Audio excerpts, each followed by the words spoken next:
I learn in this letter that Don Pedro of Aragon comes this night to Messina. He is very near by this. He was not 3 leagues off when I left him. How many gentlemen have you lost in this action? But few of any sort, and none of name. A victory is twice itself when the achiever brings home full numbers.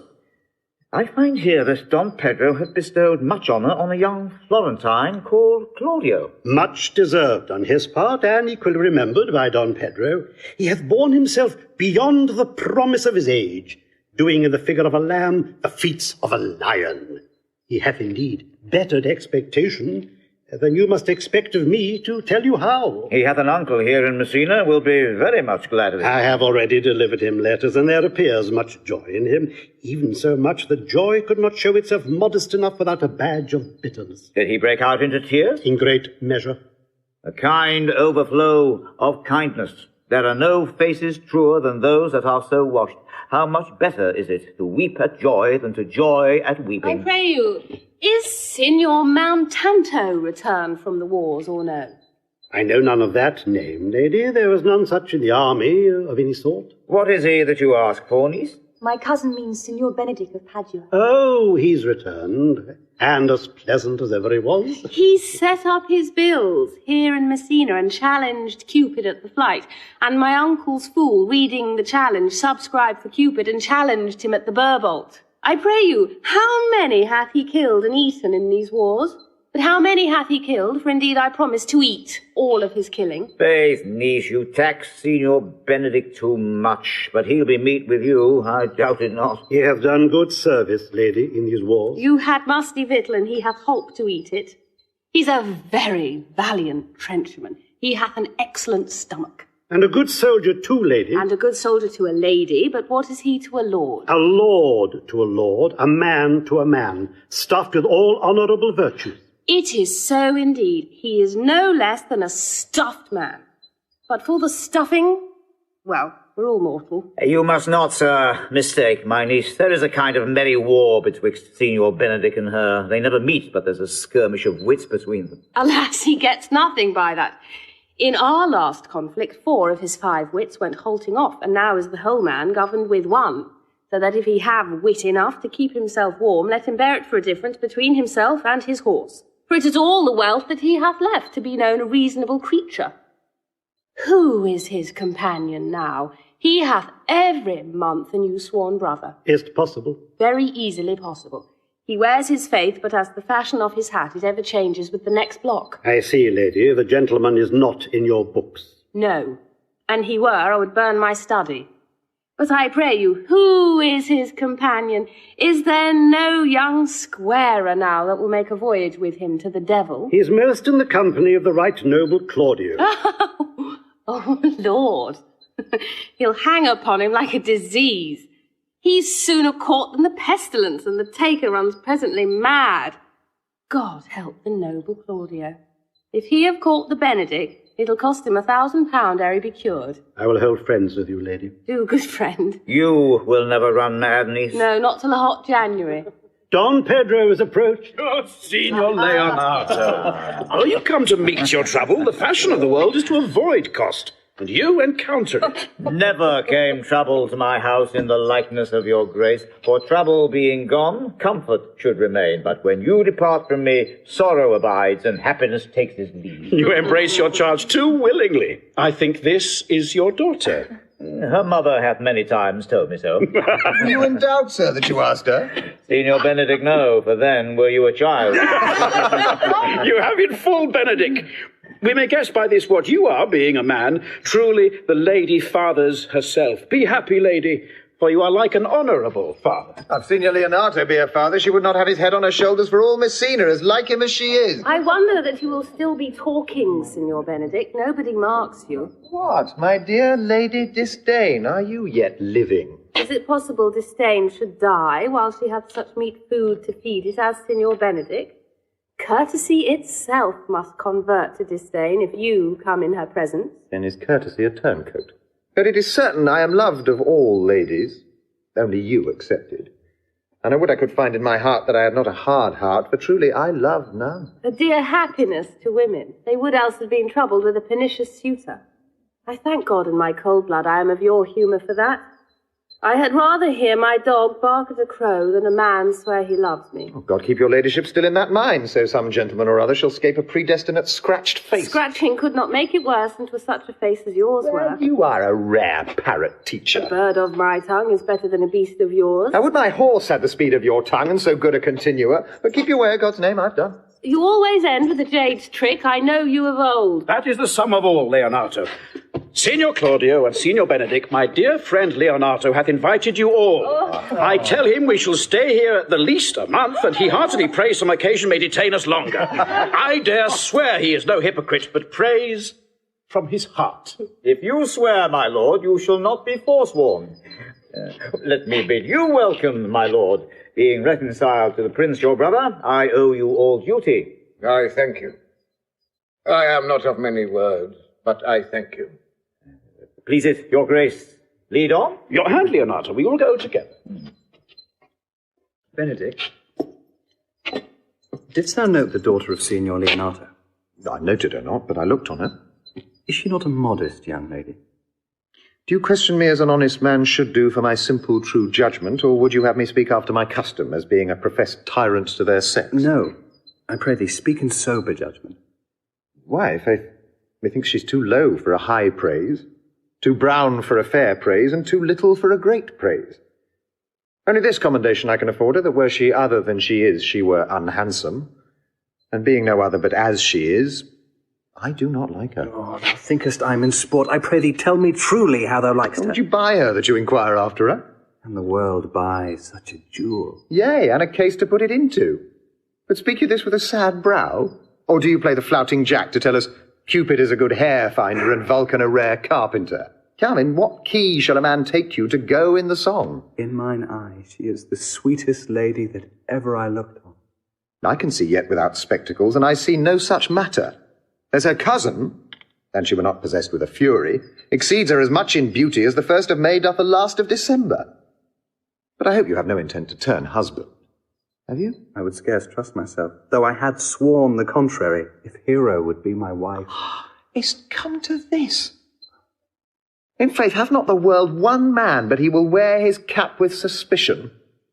Shall I never see a bachelor of threescore again? Go to, i' faith, and thou wilt needs thrust thy neck into a yoke, wear the print of it, and sigh away Sundays. Look, Don Pedro is returned to seek you. What secret hath held you here that you followed not to Leonato's? I would your grace would constrain me to tell. I charge thee on thy allegiance. You hear, Count Claudio. I can be secret as a dumb man, I would have you think so. But on my allegiance, mark you this, on my allegiance, he is in love. With whom? Now that is your grace's part. Mark how short his answer is. With Hero, Leonato's short daughter. If this were so, so it were at it. Like the old tale, my lord. It is not so, nor 'twas not so, but indeed, God forbid, it should be so. If my passion change not shortly, God forbid it should be otherwise. Amen. If you love her, for the lady is very well worthy. You speak this to fetch me in, my lord. By my troth, I speak my thoughts. And in faith, my lord, I spoke mine. By my two faith and troth, my lord, I spoke mine. That I love her, I feel. That she is worthy, I know. That I neither feel how she should be loved, nor know how she should be worthy, is the opinion that fire cannot melt out of me. I will die in it at the stake. Thou wast ever an obstinate heretic in the despite of beauty. And never could maintain his part but in the force of his will. That a woman conceived me, I thank her. Oh? That she brought me up, I likewise give her most humble thanks, but that I will have a rechate winded in my forehead, or hang my bugle in an invisible baldric, all women shall pardon me. Because I will not do them the wrong to mistrust any, I will do myself the right to trust none. And the fine is, for the which I may go the finer, I will live a bachelor. I shall see thee, ere I die, look pale with light. With anger, with sickness, or with hunger, my lord, not with love. Prove that ever I lose more blood with love than I will get again with drinking. Pick out mine eyes with a ballad-maker's pen, and hang me up at the door of a brothel house for the sign of blind Cupid. Well, if ever thou dost fall from this faith, thou wilt prove a notable argument. If I do, hang me in a bottle like a cat and shoot at me, and he that hits me, let him be clapped on the shoulder and called Adam. Well, as time shall try. In time the savage bull doth bear the yoke. The savage bull may, but if ever the sensible Benedick bear it, Pluck off the bull's horns and set them in my forehead, and let me be vilely painted, and in such great letters as they write, here is good horse to hire, let them signify under my sign, here you may see Benedick, the married man. If this should ever happen, thou wouldst be horn mad. Nay, if Cupid have not spent all his quiver in Venice, thou wilt quake for this shortly. I'll look for an earthquake too, then. Well, he will temporize with the hours. In the meantime, good Signor Benedick, repair to Leonato's, commend me to him, and tell him I will not fail him at supper, for indeed he hath made great preparation. I have almost matter enough in me for such an embassage, and so I commit you To the tuition of God, from my house, if I have it. The 6th of July, your loving friend Benedick. Nay, mock not, mock not. The body of your discourse is sometimes guarded with fragments, and the guards are but slightly basted on, neither. Ere you flout old ends any further, examine your conscience, and so I leave you.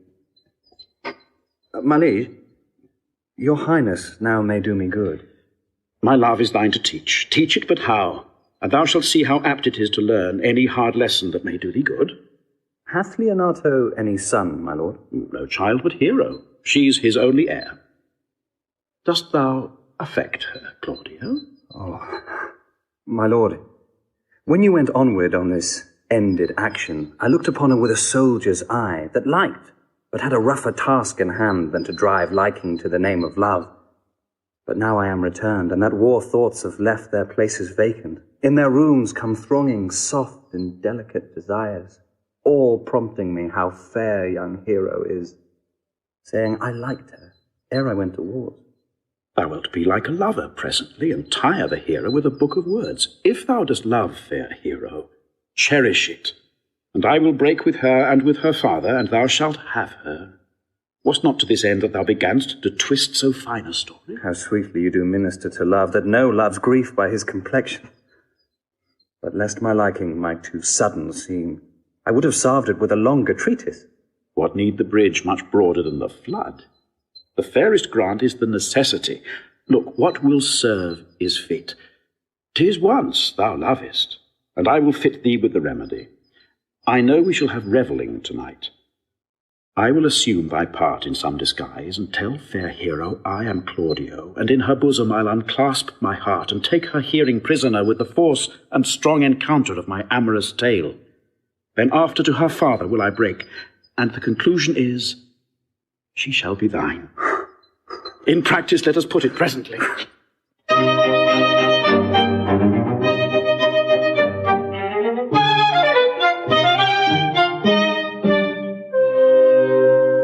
How now, brother? Where is my cousin, your son? Hath he provided this music? He is very busy about it. But, brother, I can tell you strange news that you yet dreamt not of. Are they good? As the event stabs them. But they have a good cover. They show well outward. The Prince and Count Claudio, walking in a thick-pleached alley in mine orchard, were thus much overheard by a man of mine. The Prince discovered to Claudio that he loved my niece, your daughter, and meant to acknowledge it this night in a dance. And if he found her accordant, he meant to take the present time by the top and instantly break with you of it. Hath the fellow any wit that told you this? A good sharp fellow. I will send for him and question him yourself. No, we will hold it as a dream till it appear itself. But I will acquaint my daughter with all, that she may be the better prepared for an answer, if peradventure this be true. Go you and tell her of it. Cousin, you know what you have to do. Oh, I cry you mercy, friend. Go you with me, and I will use your skill. Good cousin, have a care this busy time.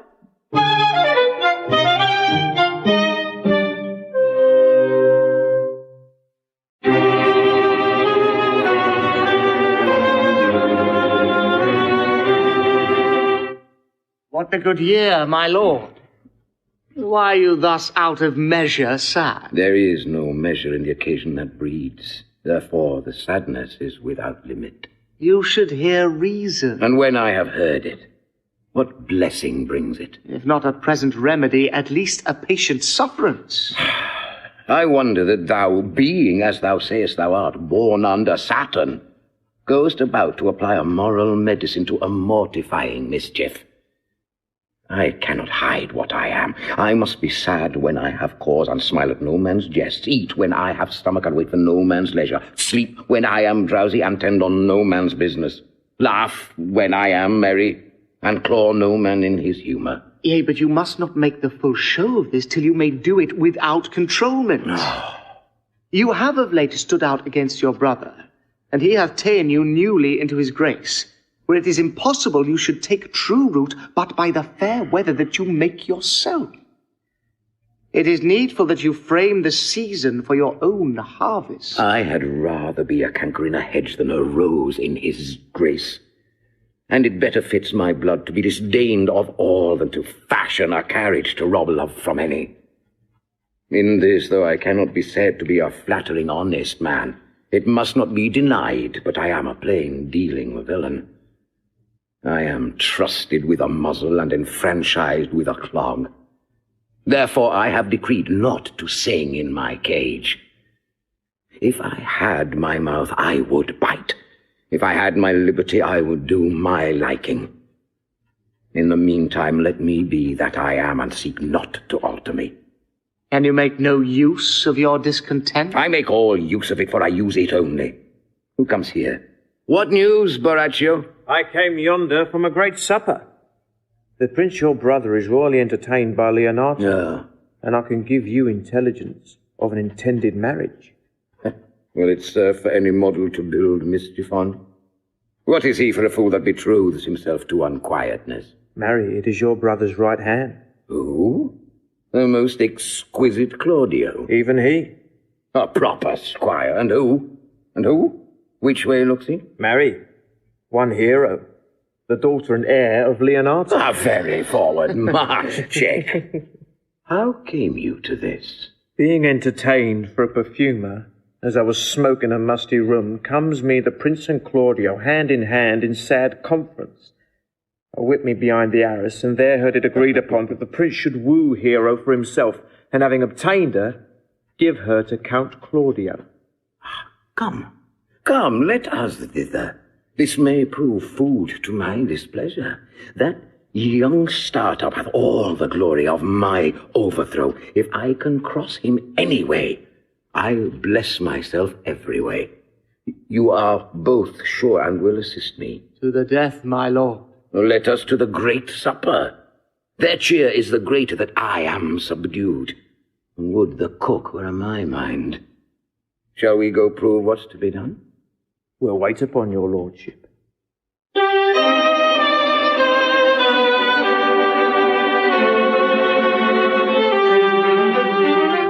Was not Count John here at supper? I saw him not. How tartly that gentleman looks. I never can see him, but I am heartburned an hour after. He is of a very melancholy disposition. He were an excellent man that were made just in the midway between him and Benedick. The one is too like an image and says nothing, and the other too like my lady's eldest son, ever more tattling. Then half Signor Benedick's tongue in Count John's mouth, and half Count John's melancholy in Signor Benedick's face. With a good leg and a good foot, uncle, and money enough in his purse. Such a man would win any woman in the world if he could get her goodwill. By my troth, niece, thou wilt never get thee a husband if thou be so shrewd of thy tongue. In faith, she's too cursed. Too cursed is more than cursed.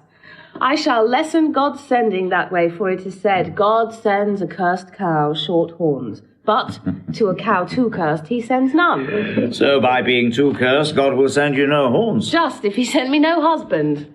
For the which blessing I am at him upon my knees every morning and evening. Lord, I could not endure a husband with a beard on his face. I had rather lie in the woman. You may light on a husband that hath no beard. And what should I do with him? Dress him in my apparel and make him my waiting gentleman? He that hath a beard is more than a youth, and he that hath no beard is less than a man. And he that is more than a youth is not for me. And he that is less than a man, I am not for him. Therefore I will even take sixpence in earnest of the bear-rod, and lead his apes into hell. Well then, go you into hell? No, but to the gate. And there will the devil meet me, like an old cuckold with horns on his head, and say, get you to heaven, Beatrice, get you to heaven. Here's no place for you maids. So deliver I up my apes, and away to St. Peter.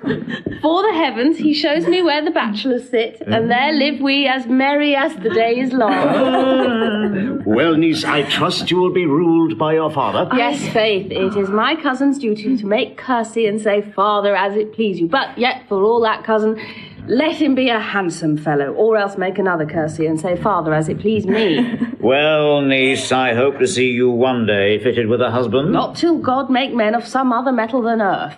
Oh. Would it not grieve a woman to be overmastered with a piece of valiant dust? To make an account of her life to a clod of wayward marl? No, uncle, I'll none. Adam's sons are my brethren, and truly I hold it a sin to match in my kindred. Daughter, remember what I told you. If the prince do solicit you in that kind, you know your answer. The fault will be in the music, cousin, if you be not wooed in good time. If the prince be too important, tell him there is measure in everything, and so dance out the answer for him. Hero, wooing, wedding, and repenting is as a Scotch jig, a measure, and a syncope. The first suit is hot and hasty like a Scotch jig, and full as fantastical. The wedding, mannerly modest as a measure, full of state and ancientry. And then comes repentance. And with his bad legs falls into the syncopes, faster and faster, till he sink into his grave. Cousin, you apprehend passing shrewdly. I have a good eye, uncle. I can see a church by daylight. The revellers are entering, brother. Make good room.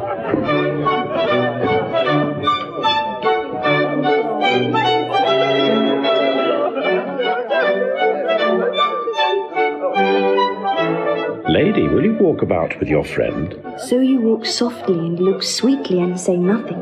I am yours for the walk, and especially when I walk away. With me in your company? I may say so, when I please. And when please you to say so? When I like your favour.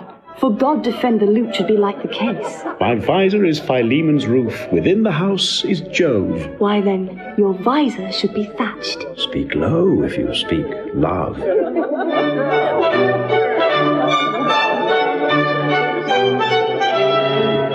Well, I would you did like me. So would not I, for your own sake, to have many ill qualities. Which is one? I say me prayers aloud. I love you the better. The heroes may cry amen. Oh, God match me with a good dancer. Amen. And God keep him out of my sight when the dance is done. Answer, clerk. No more words. The clerk is answered.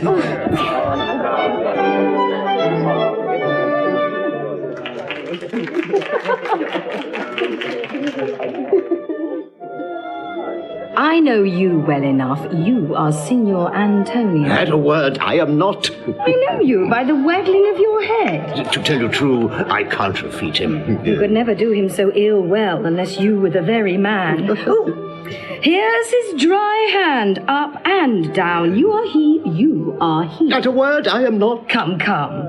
Do you think I do not know you by your excellent wit? Can virtue hide itself? Go to, mum, you are he. Graces will appear, and there's an end.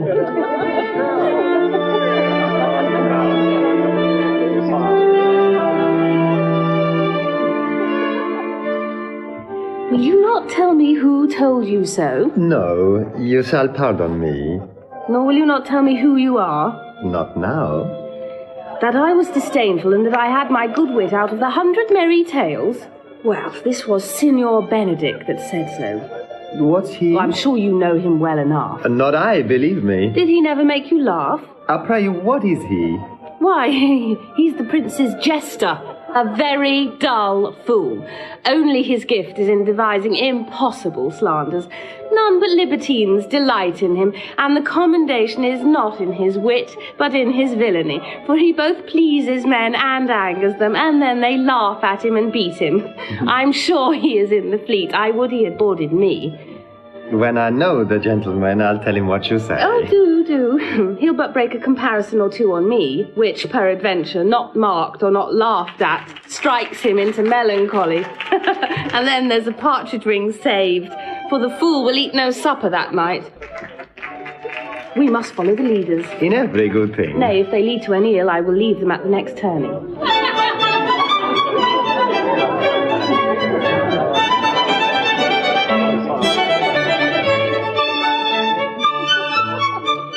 Sure my brother is amorous on Hero, and hath withdrawn her father to break with him about it. The ladies follow her, and but one visor remains. That is Claudio. I know him by his bearing. Ah.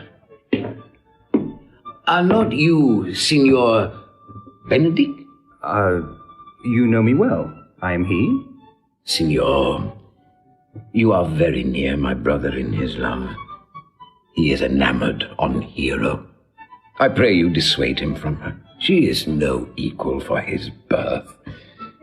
You may do the part of an honest man in it. How know you he loves her? I heard him swear his affection. So did I too. And he swore he would marry her tonight. Come, let us to the banquet. Thus answer I in name of Benedick, but hear these ill news with the ears of Claudio. 'Tis certain so. The prince woos for himself. Friendship is constant in all other things save in the office and affairs of love. Therefore all hearts in love use their own tongues. Let every eye negotiate for itself and trust no agent, for beauty is a witch against whose charms faith melteth into blood. This is an accident of hourly proof, which I mistrusted not. Farewell, therefore, Hero. Count Claudio? Yea, the same. Come, will you go with me? Whither? Even to the next willow. About your own business, County. What fashion will you wear the garland of? About your neck like a New Year's chain, or under your arm like a lieutenant's scarf? You must wear it one way, for the prince hath got your hero. I wish him joy of her. Well, that's spoken like an honest drovier, so they sell bullocks. But did you think the prince would have served you thus? I pray you, leave me. Oh, now you strike like the blind man. 'Twas the boy that stole your meat, and you'll beat the post. If it will not be, I'll leave you. Alas, poor hurt fowl, now will he creep into sedges. But that my lady Beatrice should know me and not know me. The prince's fool? Ha! It may be I go under that title because I am merry. Yeah, but so I am apt to do myself wrong. I am not so reputed. It is the base, though bitter, disposition of Beatrice that puts the world into her person and so gives me out.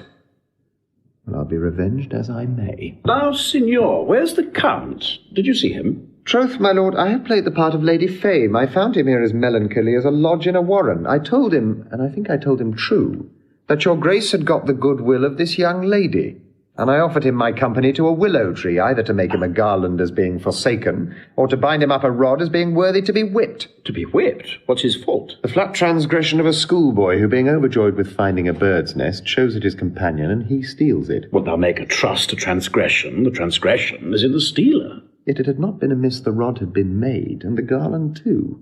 For the garland he might have worn himself, and the rod he might have bestowed on you, who, as I take it, have stolen his bird's nest. I will but teach them to sing and restore them to the owner. If their singing answer your saying, by my faith you say honestly. The Lady Beatrice hath a quarrel to you. The gentleman that danced with her told her she is much wronged by you. Oh, she misused me past the endurance of a block. An oak, but with one green leaf on it, would have answered her. My very visor began to assume life and scold with her. She told me, not thinking I'd been myself, that I was the prince's jester, that I was duller than a great Thor, huddling jest upon jest with such impossible conveyance upon me that I stood like a man at a mark with a whole army shooting at me. She speaks poniards, and every word stabs. If her breath were as terrible as her terminations, there were no living near her. She would infect to the North Star. I would not marry her, though she were endowed with all that Adam had left him before he transgressed. She would have made Hercules have turned spit, yea, and have cleft his club to make the fire, too. Come, talk not of her. You shall find her the infernal Arte in good apparel. I would to God some scholar would conjure her. For certainly, while she is here, a man may live as quiet in hell as in a sanctuary, and people sin upon purpose because they would go thither. So indeed, all this quiet horror and perturbation follows her. Look, here she comes. Will your grace command me any service to the world's end? I will go on the slightest errand now to the antipodes that you can devise to send me on. I will fetch you a toothpicker now from the furthest inch of Asia, bring you the length of Prester John's foot, fetch you a hair off the great Cham's beard, do you any embassage to the pygmies, rather than hold 3 words conference with this harpy. You have no employment for me? None, but to desire your good company. Oh, God, sir, here's a dish I love not. I cannot endure my lady tongue. Come, lady, come. You have lost the heart of Signor Benedick. Indeed, my lord, he lent it me a while, and I gave him use for it. A double heart for his single one. Marry, once before, He won it of me with false dice, therefore your grace may well say I have lost it. You have put him down, lady, you have put him down. So I would not he should do me, my lord, lest I should prove the mother of fools. I have brought Count Claudio, whom you sent me to seek. Why, how now, Count? Wherefore are you sad? Not sad, my lord. How then? Sick? Neither, my lord. The Count is neither sad, nor sick, nor merry, nor well, but civil, Count. Civil as an orange, and something of that jealous complexion. If faith, lady, I think your blazon to be true, though I'll be sworn, if he be so, his conceit is false. Here, Claudio, I have wooed in thy name, and fair Hero is won. I have broke with her father, and his good will obtained. Name the day of marriage, and God give thee joy. Count, take of me my daughter, and with her my fortunes. His grace hath made the match, and all grace say amen to it. Amen. Amen. Speak, Count, 'tis your cue. Silence is the perfectest herald of joy. I were but little happy if I could say how much. Lady, as you are mine, I am yours. I give away myself for you and dote upon the exchange. Speak, cousin, or if you cannot, stop his mouth with a kiss, and let not him speak neither. In faith, lady, you have a merry heart. Yea, my lord. I thank it, poor fool. It keeps on the windy side of care. My cousin tells him in his ear that he is in her heart. And so she doth, cousin. Good Lord for alliance. Thus goes everyone to the world but I, and I am sunburned.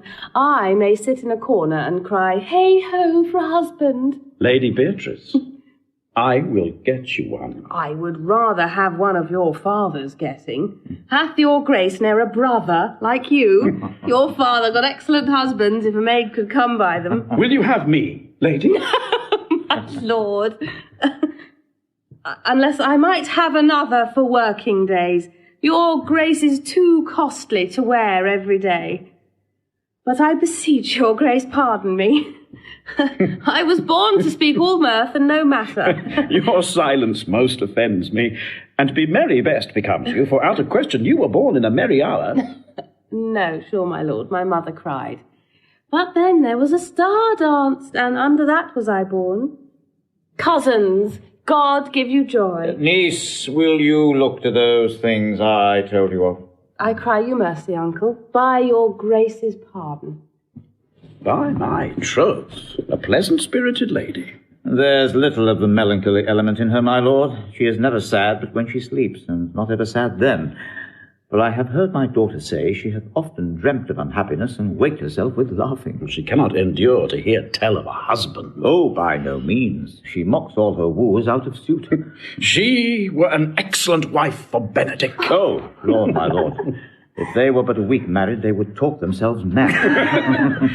Count Claudio, when mean you to go to church? Tomorrow, my lord. Time goes on crutches till love have all his rights. Not till Monday, my dear son, which is hence a just 7 night, and a time too brief, too, to have all things answer my mind. Come, you shake the head at so long a breathing, but I warrant thee, Claudio, the time shall not go dully by us. I will, in the interim, undertake one of Hercules' labours, which is to bring Signor Benedick and the Lady Beatrice into a mountain of affection, the one with the other. I would fain have it a match, and I doubt not but to fashion it, if you three will but minister such assistance as I shall give you direction. My lord, I am for you, though it cost me 10 nights' watching. And I, my lord. And you too, gentle hero? I will do any modest office, my lord, to help my cousin to a good husband. And Benedick is not the unhopefullest husband that I know. Thus far can I praise him, he is of a noble strain, of approved valour and confirmed honesty. I will teach you how to humour your cousin, that she shall fall in love with Benedick, and I, with your 2 helps, will so practise on Benedick that in despite of his quick wit and his queasy stomach, he shall fall in love with Beatrice. If we can do this, Cupid is no longer an archer. His glory shall be ours, for we are the only love gods. Go in with me, and I will tell you my drift.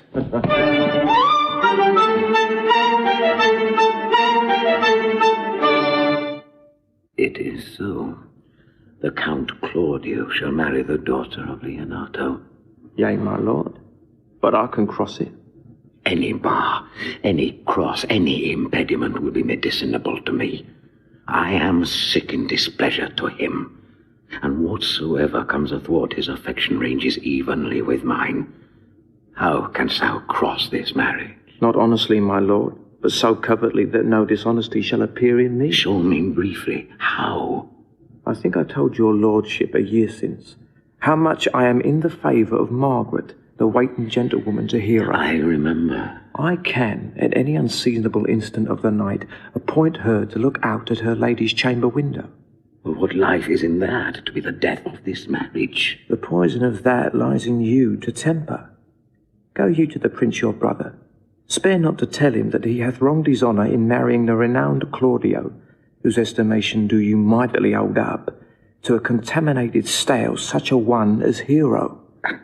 What proof shall I make of that? Proof enough to misuse the prince, to vex Claudio, to undo Hero and kill Leonato. Look you for any other issue? Only to despite them I will endeavour anything. Go then. Find me a meet hour to draw Don Pedro and the Count Claudio alone. Tell them that you know that Hero loves me. Intend a kind of zeal both to the prince and Claudio, as, in love of your brother's honour, who have made this match, and his friend's reputation, who is thus like to be cozened with the semblance of a maid, that you have discovered thus. They will scarcely believe this without trial. Offer them instances which shall bear no less likelihood than to see me at her chamber window. Hear me call Margaret Hero, hear Margaret term me Claudio, and bring them to see this the very night before the intended wedding. For in the meantime, I will so fashion the matter that Hero shall be absent, and there shall appear such seeming truth of Hero's disloyalty, that jealousy shall be called assurance, and all the preparation overthrown. Oh, grow this to what adverse issue it can, I will put it in practice. Be cunning in the working this, and thy fee is 1,000 ducats. Be you constant in the accusation, and my cunning shall not shame me. I will presently go learn the day of marriage.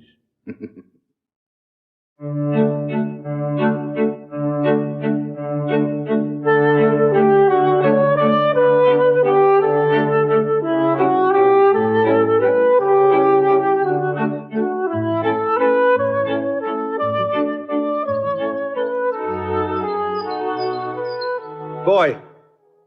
Signor? In my chamber window lies a book. Bring it hither to me in the orchard.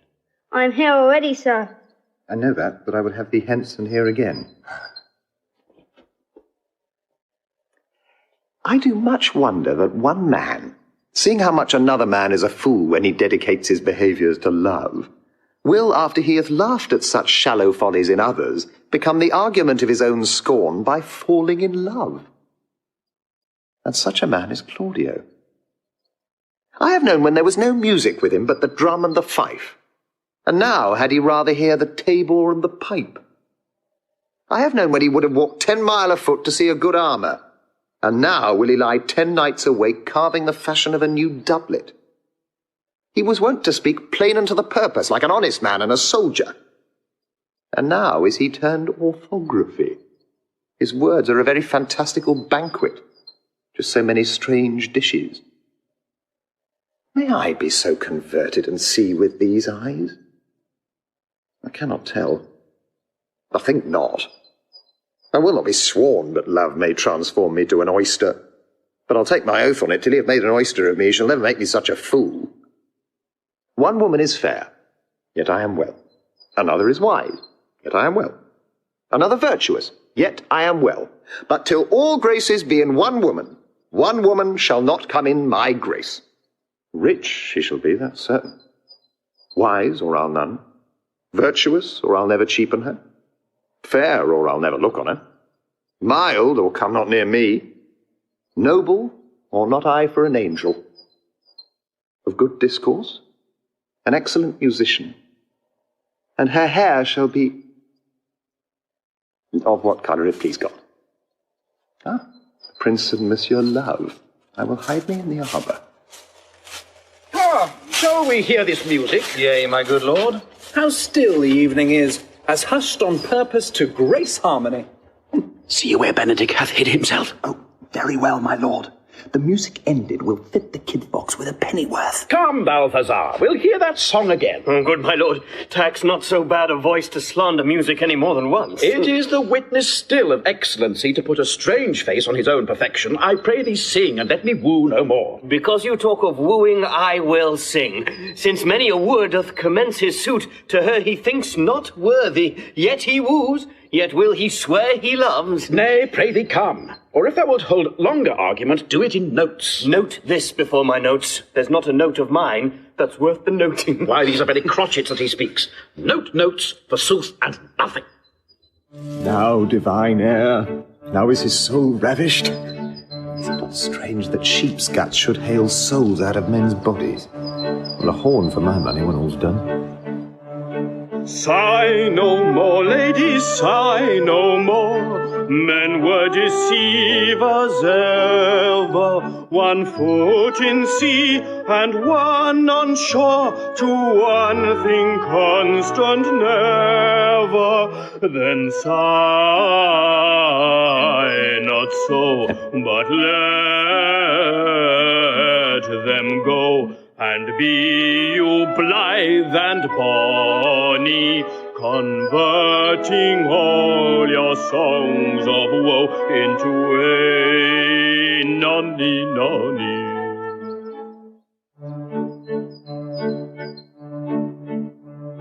Sing no more ditties, sing no more of dumps so dull and heavy. The fraud of men was ever so, since summers first were leavy.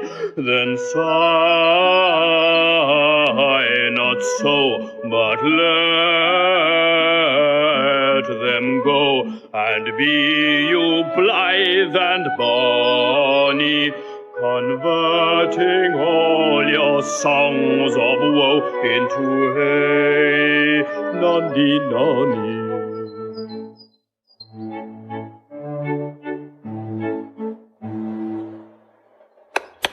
By my troth, a good song. And an ill singer, my lord. Ah, no, faith. Thou sing'st well enough for a shift. And he had been a dog that should have howled thus, they would have hanged him. And I pray God his bad voice bode no mischief. I had as lief have heard the night raven, come what plague could have come after it. Yea, marry, dost thou hear, Balthazar? I pray thee, get us some excellent music, for tomorrow night we would have it at the Lady Hero's chamber window. The best I can, my lord. Do so. Farewell. Come hither, Leonato. What was it you told me of today? That your niece Beatrice was in love with Signor Benedick? Oh, aye. Stalk on, the foul sits. I did never think that lady would have loved any man. No, nor I neither, but most wonderful that she should so dote on Signor Benedick, whom she hath, in all outward behaviours, seemed ever to abhor. Is possible? Sits the wind in that corner? By my troth, my lord, I cannot tell what to think of it, but that she loves him with an enraged affection that is past the infinite of thought. Maybe she doth but counterfeit. Faith, like enough. Oh, God, counterfeit? There was never a counterfeit of passion came so near the life of passion as she discovers it. Why, what effects of passion shows she? Bait the hook well, this fish will bite. What effects, my lord? She will sit you... You heard my daughter tell you how. She did indeed. How, I pray you? You amaze me. I would have thought her spirit had been invincible against all assaults of affection. I would have sworn it had, my lord, especially against Benedick. I should think this a gull, but that the white-bearded fellow speaks it. Knavery cannot sure hide himself in such reverence. He hath tamed the infection. Hold it up. Hath she made her affection known to Benedick? No, and swears she never will. That's her torment. 'Tis true indeed. So your daughter says. Shall I, says she, that have so oft encountered him with scorn, write to him that I love him? This says she now when she is beginning to write to him, for she'll be up 20 times a night, and there will she sit in her smock till she have writ a sheet of paper. My daughter tells us all. Now you talk of a sheet of paper, I remember a pretty jest your daughter told us of. When she had writ it and was reading it over, she found Benedick and Beatrice between the sheets. She tore the letter into 1,000 halfpence, railed at herself that she should be so immodest to write to one that she knew would flout her. I measure him, says she, by my own spirit, for I should flout him if he writ to me, yea, though I love him, I should. Then, down upon her knees she falls, weeps, sobs, beats her heart, tears her hair, prays, curses. Oh, sweet Benedick, God give me patience. She doth indeed. My daughter says so. And the ecstasy hath so much overborne her that my daughter is sometime afeard she will do a desperate outrage to herself. It is very true. It were good that Benedick knew of it by some other, if she will not discover it. To what end? He would make but a sport of it and torment the poor lady worse. And he should, it were an arms to hang him.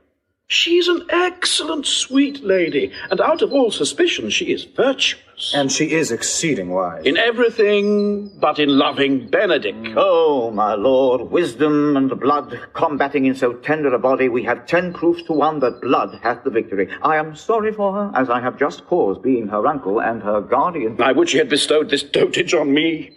I would have daffed all other respects and made her half myself. I pray you tell Benedick of it, and hear what I will say. Well, were it good, think you? Hero thinks surely she will die. For she says she will die if he love her not, and she will die ere she make her love known, and she will die if he woo her, rather than she will bate one breath of her accustomed crossness. She doth well. If she should make tender of her love, 'tis very possible he'll scorn it. For the man, as you know all, hath a contemptible spirit. He is a very proper man. Well, he hath indeed a good outward happiness. Before God, and in my mind very wise. He doth indeed show some sparks that are like wit. And I take him to be valiant. As Hector, I assure you, and in the managing of quarrels you may say he is wise, for either he avoids them with great discretion, or undertakes them with a most Christian-like fear. If he do fear God, then must necessarily keep peace. If he break the peace, he ought to enter into a quarrel with fear and trembling. And so will he do, for the man doth fear God. Howsoever, it seems not in him by some large jests he will make. Well, I am sorry for your niece. Shall we go seek Benedick and tell him of her love? Never tell him, my lord. Better wear it out with good counsel. Nay, that's impossible. She may wear her heart out first. Well, we will hear further of it by your daughter. Let it cool the while. I love Benedick well, and I could wish he would modestly examine himself to see how much he is unworthy so good a lady. My lord, will you walk? Dinner is ready. If you do not dote on her upon this, I will never trust my expectation. Let there be the same net spread for her, and that must your daughter and her gentlewomen carry. The sport will be when they hold one an opinion of another's dotage, and no such matter. That's the scene that I would see, which will be merely a dumb show. Let us send her to call him in to dinner.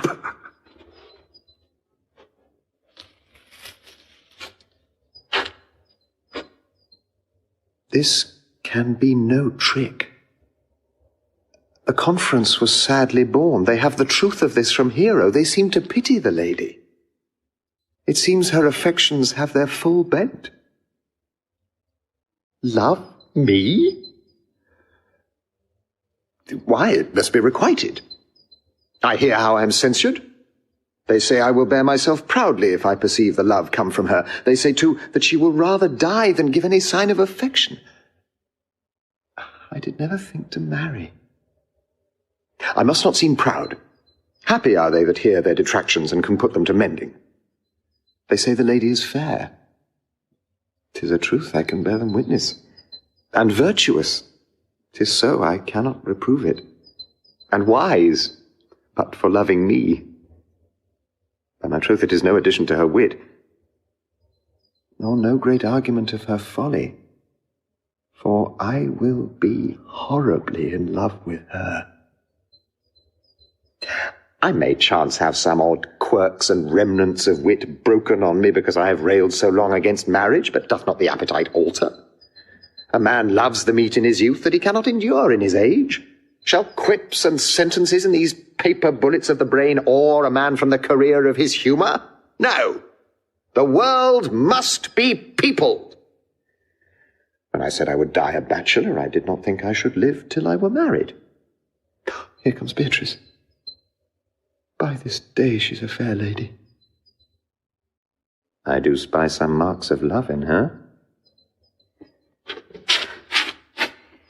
Against my will, I am sent to bid you come into dinner. Fair Beatrice, I thank you for your pains. I took no more pains for those thanks than you take pains to thank me. If it had been painful, I would not have come. You take pleasure, then, in the message? Yea, just so much as you may take upon a knife's point and choke a door withal. Oh, you have no stomach, signor. Fare you well. Ha! Against my will, I am sent to bid you come into dinner. There's a double meaning in that. I took no more pains for those thanks than you took pains to thank me. That's as much as to say, any pains that I take for you is as easy as thanks. Oh, if I do not take pity of her, I am a villain. If I do not love her, I am a Jew. I will go get her picture.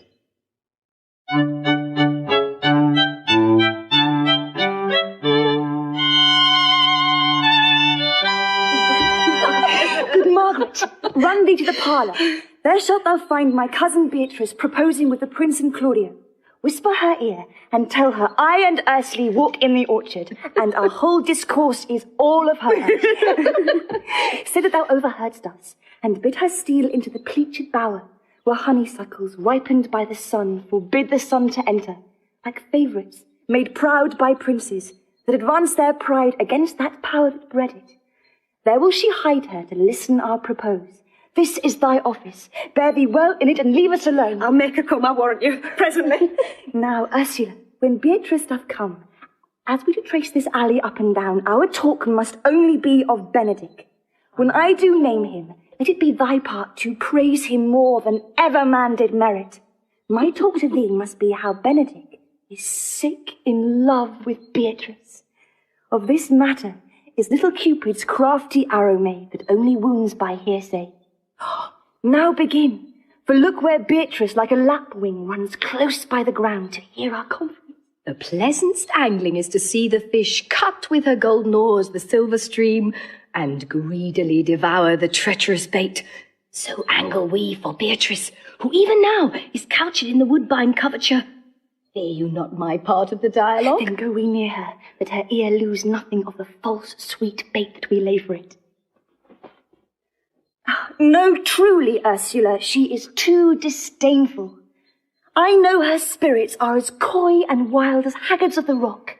But are you sure that Benedick loves Beatrice so entirely? So says the prince and my new-trothed lord. And did they bid you tell her of it, madam? They did entreat me to acquaint her of it, but I persuaded them, if they loved Benedick, to wish him wrestle with affection, and never to let Beatrice know of it. Why did you so? Does not the gentleman deserve as full, as fortunate a bed as ever Beatrice shall couch upon? O God of love, I know he doth deserve as much as may be yielded to a man. But nature never framed a woman's heart of prouder stuff than that of Beatrice. Disdain and scorn ride sparkling in her eyes, misprizing what they look on. And her wit values itself so highly that to her all matter else seems weak. She cannot love, nor take no shape nor project of affection, she is so self-endeared. Sure, I think so. And therefore certainly it were not good she knew his love, lest she'll make sport at it. Why, you speak truth. I never yet saw man, how wise, how noble, young, how rarely featured, but she would spell him backward.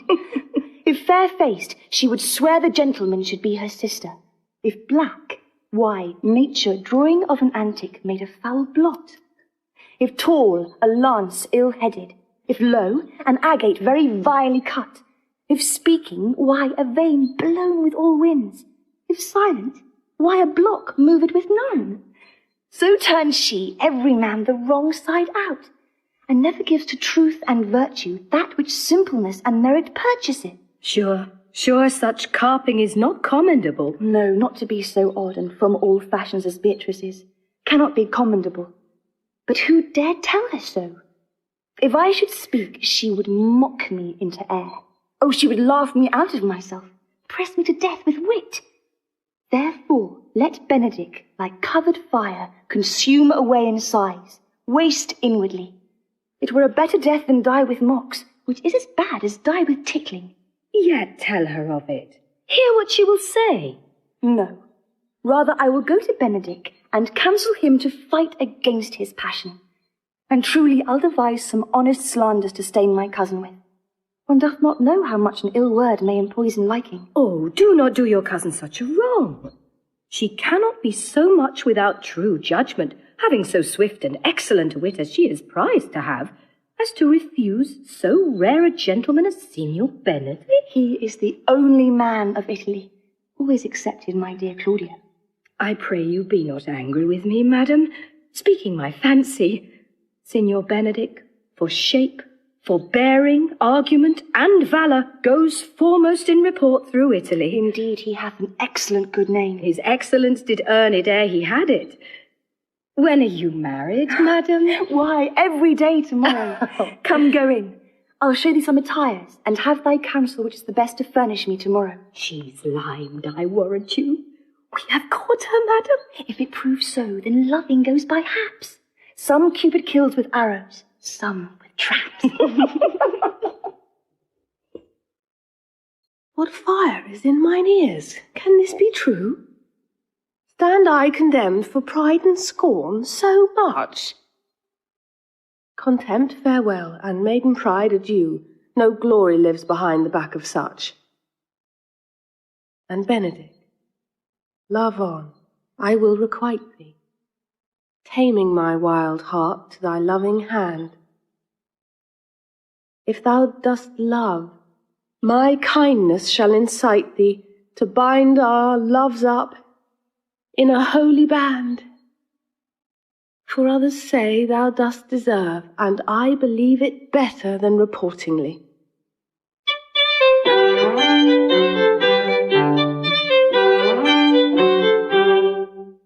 I do but stay till your marriage be consummate, and then go I toward Aragon. I'll bring you thither, my lord, if you'll vouchsafe me. Nay, that would be as great a soil in the new gloss of your marriage as to show a child his new coat and forbid him to wear it. I will only be bold with Benedick for his company, for from the crown of his head to the sole of his foot he is all mirth. He hath twice or thrice cut Cupid's bowstring, and the little hangman dare not shoot at him. He hath a heart as sound as a bell, and his tongue is the clapper. For what his heart thinks, his tongue speaks. Gallants, I am not as I have been. So say I. Methinks you are sadder. I hope he be in love. Hang him. Truant! There's no true drop of blood in him to be truly touched with love. If he be sad, he wants money. I have the toothache. Draw it. Hang it. You must hang it first and draw it afterwards. What? Sigh for the toothache? Where is but a humour or a worm? Well, everyone can master a grief, but he that has it. Yet say I, he is in love. Ah, there is no appearance of fancy in him, unless it be a fancy that he hath the strange disguises, as to be a Dutchman today, a Frenchman tomorrow, or in the shape of two countries at once, as a German from the waist downward all slops, and a Spaniard from the hip upward no doublet. Unless he have a fancy to this foolery, as it appears he hath, he is no fool for fancy, as you would have it appear he is. If he be not in love with some woman, there is no believing old signs. A brushes his hat o' mornings. What should that bode? Hath any man seen him at the barber's? No, but the barber's man hath been seen with him, and the old ornament of his cheek hath already stuffed tennis balls. Indeed, he looks younger than he did by the loss of a beard. Nay, he rubs himself with civet. Can you smell him out by that? That's as much as to say the sweet youth's in love. The greatest note of it is his melancholy. And when was he wont to wash his face? Yea, or to paint himself, for the which I hear what they say of him. Nay, but his jesting spirit, which has now crept into a lute string and now governed by stops. Indeed, that tells a heavy tale for him. Conclude, he is in love. Nay, but I know who loves him. That would I know too. I warrant one that knows him not. Yes, and his ill conditions, and in despite of all, dies for him. She shall be buried with her face upwards. Yet this is no charm for the toothache. Old Signor, walk aside with me. I have studied 8 or 9 wise words to speak to you, which these hobby horses must not hear. For my life! To break with him about Beatrice! 'Tis even so. Hero and Margaret have by this played their parts with Beatrice, and then the two bears will not bite one another when they meet. My lord and brother, God save you. Good then, brother. If your leisure served, I would speak with you. In private? If it please you. Yet Count Claudio may hear, for what I would speak of concerns him. What's the matter? Means your lordship to be married tomorrow. Well, you know he does. I know not that, when he knows what I know. If there be any impediment, I pray you discover it. You may think I love you not. Let that appear hereafter, and aim better at me by that I now will manifest. For my brother, I think he holds you well, and in dearness of heart hath hoped to effect your ensuing marriage. Surely suit ill spent, and labour ill bestowed. Why, what's the matter? I came hither to tell you, and circumstances shortened, for she has been too long a talking of. The lady is disloyal. Who? Hero? Even she, Leonato's hero. Your hero. Every man's hero. Disloyal? The word is too good to paint out her wickedness. I could say she were worse. Think you of a worse title, and I will fit her to it. Wonder not till further warrant. Go but with me tonight. You shall see her chamber window entered even the night before her wedding day. If you love her, then tomorrow wed her. But it would better fit your honour to change your mind. May this be so? I will not think. If you dare not trust that you see, confess not that you know. If you will follow me, I will show you enough. And when you have seen more and heard more, proceed accordingly. If I see anything tonight where I should not marry her tomorrow, in the congregation where I should wed, there will I shame her. And as I wooed for thee to obtain her, I will join with thee to disgrace her. I will disparage her no farther till you are my witnesses. Bear it coldly, but till midnight, and let the issue show itself. Oh, day untowardly turned. Mischief strangely thwarting. Oh, plague right well prevented. So will you say when you have seen the sequel.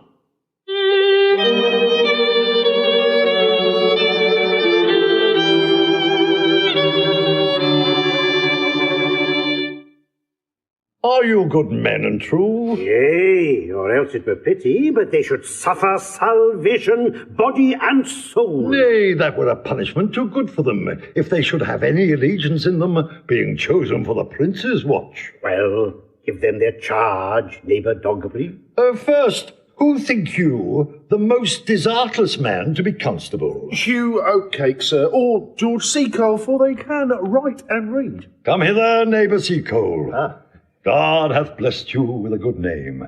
To be a well-favoured man is the gift of fortune, but to write and read comes by nature.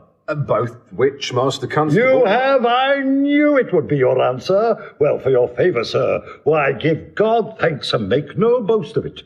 And for your writing and reading, let that appear when there is no need of such vanity. You are thought here to be the most senseless and fit man for the constable of the watch. Therefore, bear you the lanthorn. This is your charge. You shall comprehend all vagrant men. You are to bid any man stand in the prince's name. How if I will not stand?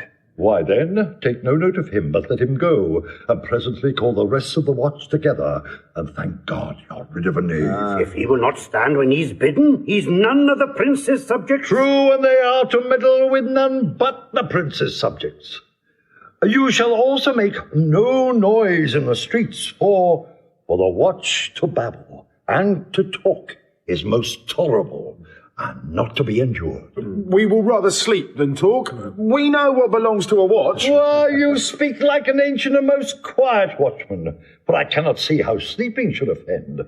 Only have a care that your bills be not stolen.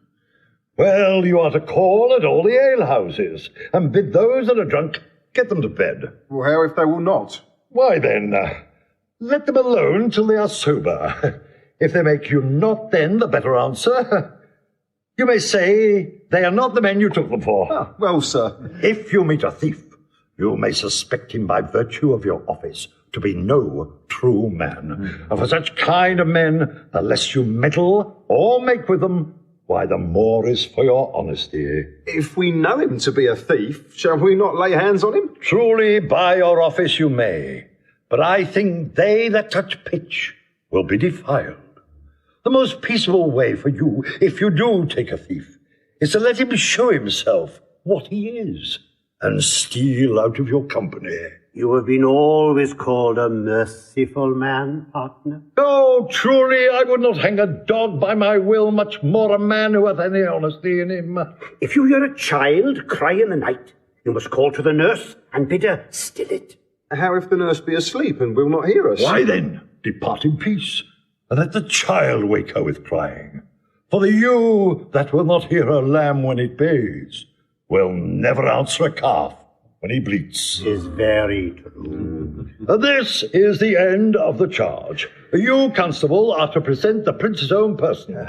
If you meet the prince in the night, you may stay him. Nay, by your lady, that I think I cannot. 5 shillings to 1 on it. With any man that knows the statutes, he may stay him. Marry not without the prince be willing, for indeed the watch ought to offend no man, and it is an offence to stay a man against his will. Fair lady, I think he be so. Ha ha ha! Well, masters, good night. And there be any matter of weight chances, call up me. Keep your fellows' counsels and your own, and good night.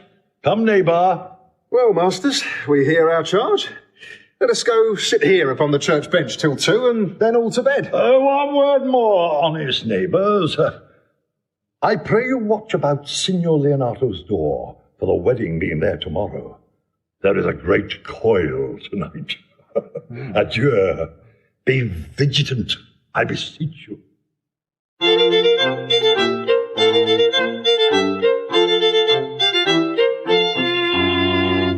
What? Conrad! Peace, stir. Conrad, I say! Here, man. I'm at thy elbow. Mass, and my elbow itched. I thought there would a scab follow. I will owe thee an answer for that. And now forward with thy tale. Stand thee close then under this penthouse, for it drizzles rain, and I will, like a true drunkard, utter all to thee. Oh, some treason, masters. Yet stand close.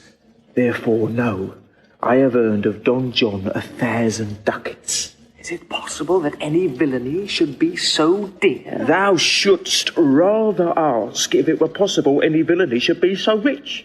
For when rich villains have need of poor ones may make what price they will. I wonder at it.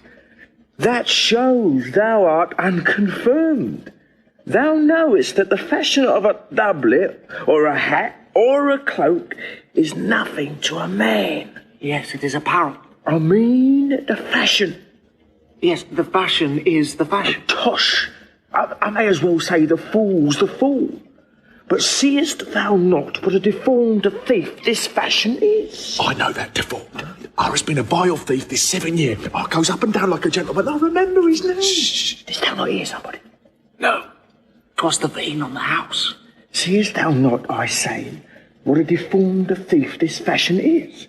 How giddily it turns about all the hot bloods between 14 and 5 and 30, sometimes fashioning them like Pharaoh's soldiers in the Ricci painting, sometimes like God Bell's priests in the old church window, sometimes like the shaven Hercules in the smirched worm-eaten tapestry where his codpiece seems as massy as his club. All this I see, and I see that the fashion wears out more apparel than the man. But art not thou thyself giddy with the fashion too? That thou hast shifted out of thy tale into telling me of the fashion? Not so neither. But know that I have tonight wooed Margaret, the Lady Hero's gentlewoman by the name of Hero. She leads me out at her mistress's chamber window, bids me 1,000 times good night. I tell this tale vilely. I should first tell thee how the Prince Claudio and my master, planted and placed and possessed by my master Don John, saw afar off in the orchard this amiable encounter. I thought they Margaret was Hero. 2 of them did.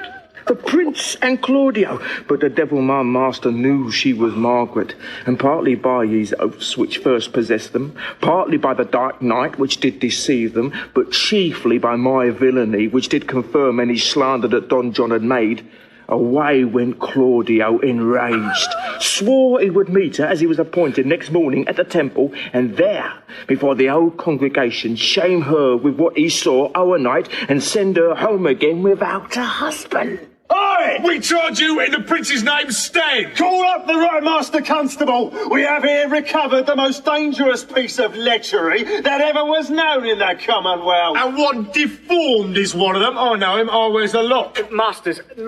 You'll be made bring deformed forth, I warrant you. Masters? That never speak, we charge you. Let us obey you to go with us. We are like to prove a goodly commodity being taken up of these men's bills. A commodity in question, I warrant you. Come, we'll obey you.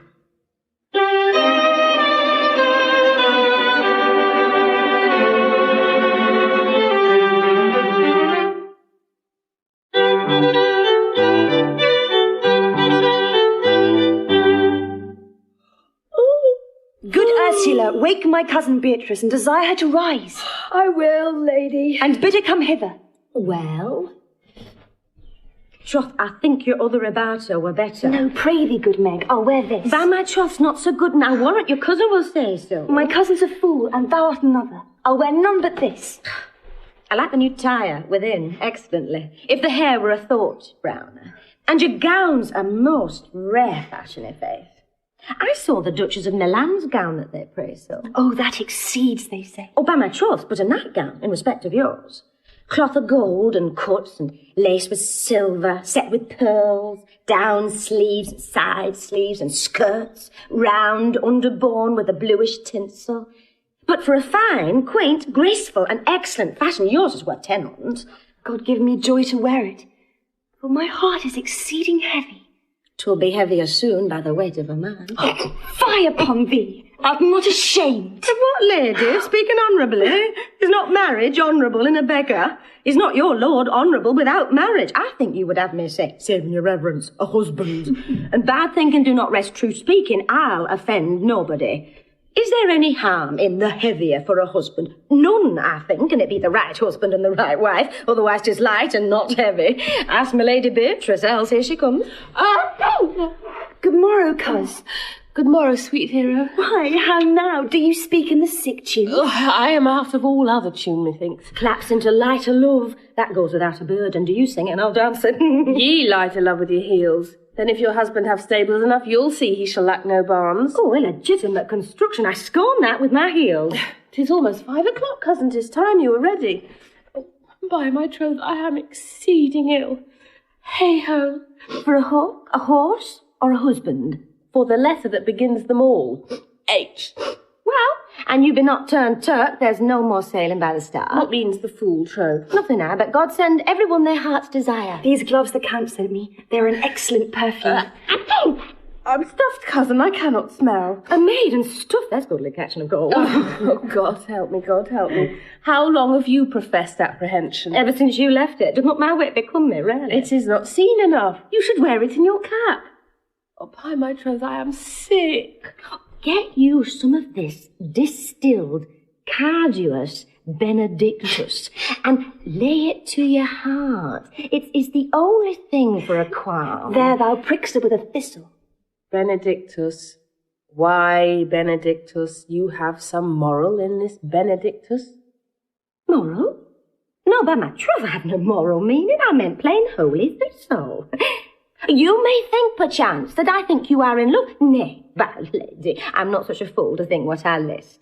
Nor I list not to think what I can. Nor indeed I cannot think, if I would think my heart out of thinking that you are in love, or that you will be in love, or that you can be in love.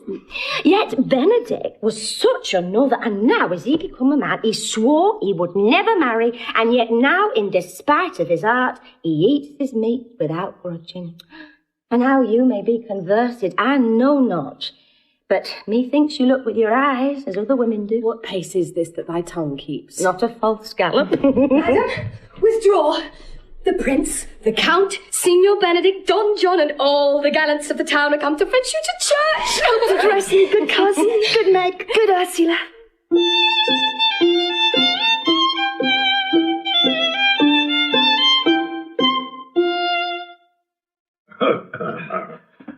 What would you with me, honest neighbour? Marry, sir, I would have some confidence with you that discerns you nearly. Brief, I pray you, for you see it is a busy time with me. Marry, this it is, sir. Yes, in truth it is, sir. What is it, my good friend? A good man, Virgie, sir, speaks a little off the matter. An old man, sir, and his wits are not so blunt as God help I would desire they were. But in faith, honest as the skin between his brows. Yes, I thank God I am as honest as any man living. That is an old man, and no honester than I. Comparisons are odorous, palabras, neighbour Virgie. Neighbours, you are tedious. It pleases your worship to say so, but we are the poor Duke's officers. But truly for mine own part, if I were as tedious as a king, I could find in my heart to bestow it all of your worship. All thy tediousness on me, huh? Yea, and 'twere £1,000 more than 'tis. For I hear as good exclamation on your worship as of any man in the city. And though I be but a poor man, I'm glad to hear. And so am I. I would fain know what you have to say. Marry, sir, our watch tonight, except in your worship's presence, at 10, a couple of as arrant knaves as any in Messina. A good old man, sir. He will be talking, as they say. When the age is in, the wit is out. God help us, it is a world to see. Well said, i' faith, neighbour Virgies.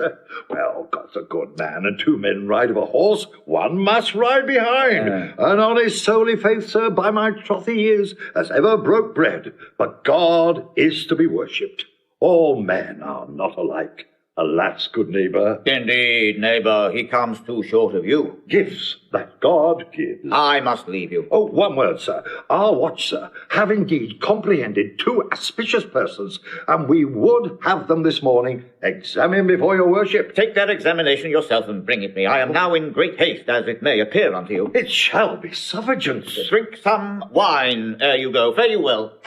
My lord, they stay for you to give your daughter to her husband. I'll wait upon them. I am ready. Go, good partner. Go, get you to Francis Seco. Bid him bring his pen and inkhorn to the jail. We are now to examination these men. And we must do it wisely. We will spare for no wit, I warrant you. Here's that shall drive some of them to a non-come. Only get the learned writer to set down our excommunication and meet me at the jail.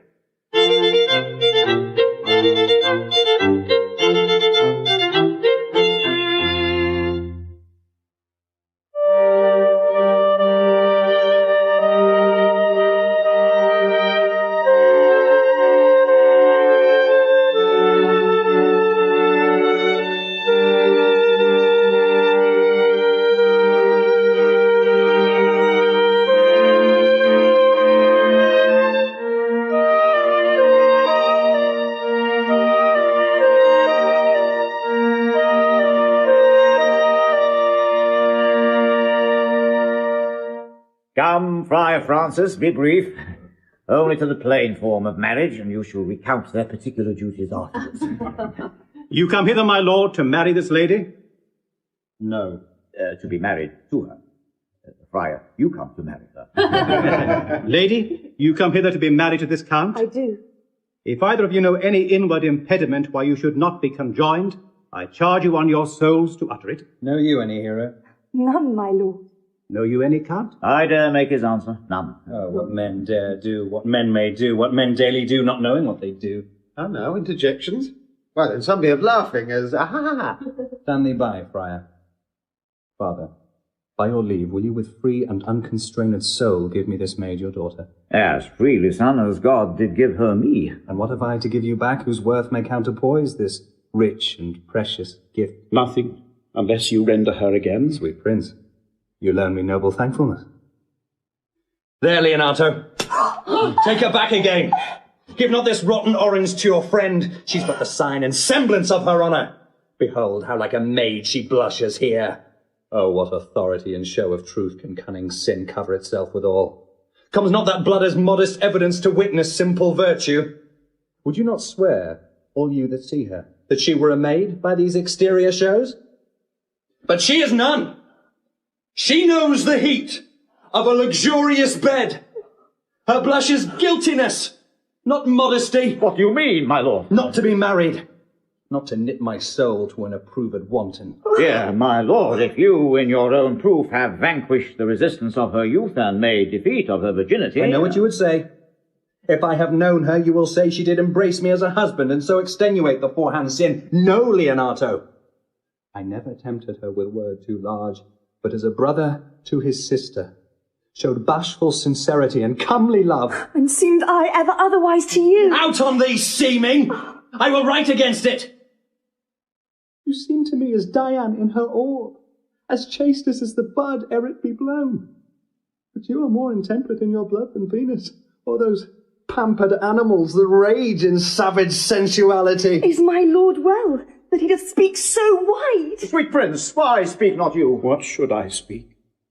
I stand dishonoured that have gone about to link my dear friend to a common stale. Are these things spoken, or do I but dream? Sir, they are spoken, and these things are true! This looks not like a nuptial. True! Oh, God! Leonato, stand I here? Is this the prince? Is this the prince's brother? Is this face Hero's? Are our eyes our own? All this is so, but what of this, my lord? Let me but move one question to your daughter, and by that fatherly and kindly power that you have in her, bid her answer truly. I charge thee do so, as thou art my child. Oh, God defend me! How am I beset? What kind of catechizing call you this? To make you answer truly to your name. Is it not Hero? Who can blot that name with any just reproach? Marry, that can Hero. Hero itself can blot out Hero's virtue. What man was he talked with you yesternight out at your window betwixt 12 and 1? Now, if you were a maid, answer to this. I talked with no man at that hour, my lord. Why, then, you are no maiden, Leonato. I am sorry you must hear, upon mine honour. Myself, my brother, and this grieved count did see her, hear her, at that hour last night, talk with a ruffian at her chamber window, who hath indeed, most like a liberal villain, confessed the vile encounters they have had 1,000 times in secret. Fie, they are not to be named, my lord, not to be spoke of. There is not chastity enough in language without offence to utter them. Thus, pretty lady, I am sorry for thy much misgovernment. O Hero, what a hero hadst thou been if half thy outward graces had been placed about thy thoughts and counsels of thy heart. But fare thee well, most foul, most fair. Farewell, thou pure impiety and impious purity. For thee I'll lock up all the gates of love, and on my eyelids shall conjecture hang, to turn all beauty into thoughts of harm, and never shall it more be gracious.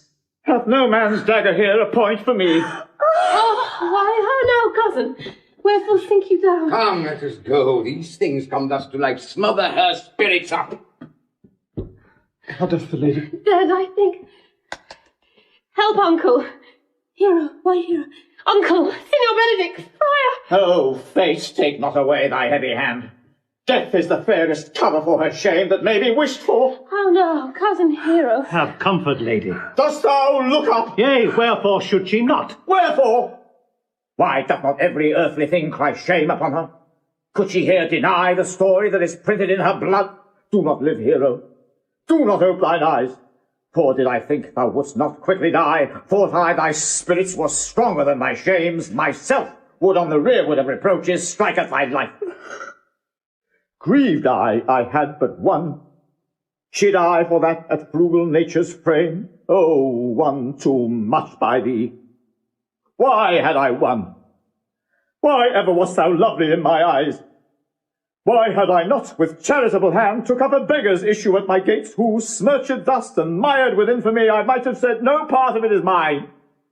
This shame derived itself from unknown loins, but mine, and mine I loved, and mine I praised, and mine that I was proud on, mine so much that I myself was to myself not mine, valuing of her, why she... Oh, she is fallen into a pit of ink that the wide sea hath drops too few to wash her clean again, and salt too little which may season give to her foul, tainted flesh. Sir, be patient. For my part, I am so attired in wonder I know not what to say. Oh, my soul, my cousin is belied. Lady, were you her bedfellow last night? No, truly not. Although until last night I have this 12-month been her bedfellow. Confirmed! Confirmed! Oh, that is stronger made, which was before barred up with ribs of iron. Would the two princes lie, and Claudio lie, who loved her so that, speaking of her foulness, washed it with tears? Hence from her, let her die! Hear me a little, for I've only been silent so long and given way unto this course of fortune by noting of the lady. I have marked 1,000 blushing apparitions to start into her face. 1,000 innocent shames in angel whiteness beat away those blushes. And in her eye there hath appeared a fire to burn the errors that these princes hold against her maiden truth. Call me a fool. Trust not my reading nor my observations, which with experimental seal doth warrant the tenure of my book. Trust not my age, my reverence, calling nor divinity, if this sweet lady lie not guiltless here under some biting error. Friar, it cannot be. Thou seest that all the grace that she hath left is that she will not add to her damnation a sin of perjury. She not denies it. Why seekst thou then to cover with excuse that which appears in proper nakedness? Lady, what man is he you are accused of? They know that you accuse me. I know none. If I know more of any man alive than that which maiden modesty doth warrant, let all my sins lack mercy. O my father, prove you that any man with me converse at hours unmeet, or that I yesternight maintained the change of words with any creature, refuse me, hate me, torture me to death. There is some strange misprision in the princes. Two of them have the very bent of honour, and if their wisdoms be misled in this, the practice of it lives in John the Bastard, whose spirits toil in frame of villainies. I know not. If they speak but truth of her, these hands shall tear her. If they wrong her honour, the proudest of them shall well hear of it. Time hath not yet so dried this blood of mine, nor age so eat up my invention, nor fortune made such havoc of my means, nor my bad life reft me so much of friends, but they shall find a weight in such a kind, both strength of limb and policy of mind, ability in means and choice of friends, to quit me of them throughly. Pause a while, and let my counsel sway you in this case. Your daughter here the prince is left for dead. Let her a while be secretly kept in, and publish it that she is dead indeed. Maintain a mourning ostentation, and on your family's old monument hang mournful epitaphs, and do all rites that appertain unto a burial. What shall become of this? What will this do? Marry, this well carried shall on our behalf change slander to remorse. That is some good. But not for that dream I on this strange course, but on this travail look for greater birth. She dying, as it must be so maintained upon the instant that she was accused, shall be lamented, pitied, and excused of every hearer. For it so falls out that what we have we prize not to the worth whiles we enjoy it, but being lacked and lost, why, then we rack the value, then we find the virtue that possession would not show us whiles it was ours. So will it fare with Claudio. When he shall hear she died upon his word, the idea of her life shall sweetly creep into his study of imagination, and every lovely organ of her life shall come apparelled in more precious habit, more moving, delicate, and full of life, into the eye and prospect of his soul than when she lived indeed. Then shall he mourn, if ever love had interest in his liver, and wish he had not so accused her. No, though he thought his accusation true. Let this be so, and doubt not but success will fashion the event in better shape than I can lay it down in likelihood. But if all aim but this be levelled false, the supposition of the lady's death will quench the wonder of her infamy. And if it sort not well, you may conceal her as best befits her wounded reputation in some reclusive and religious life, out of all eyes, tongues, minds, and injuries. Signor Leonato, let the friar advise you. And though you know my inwardness and love is very much unto the prince and Claudio, yet by mine honour I will deal in this as secretly and justly as your soul should with your body. Being that I flow in grief, the smallest twine may lead me. 'Tis well consented. Presently away, for to strange sores strangely they strain the cure. Come, lady, die to live. This wedding day perhaps is but prolonged. Have patience and endure.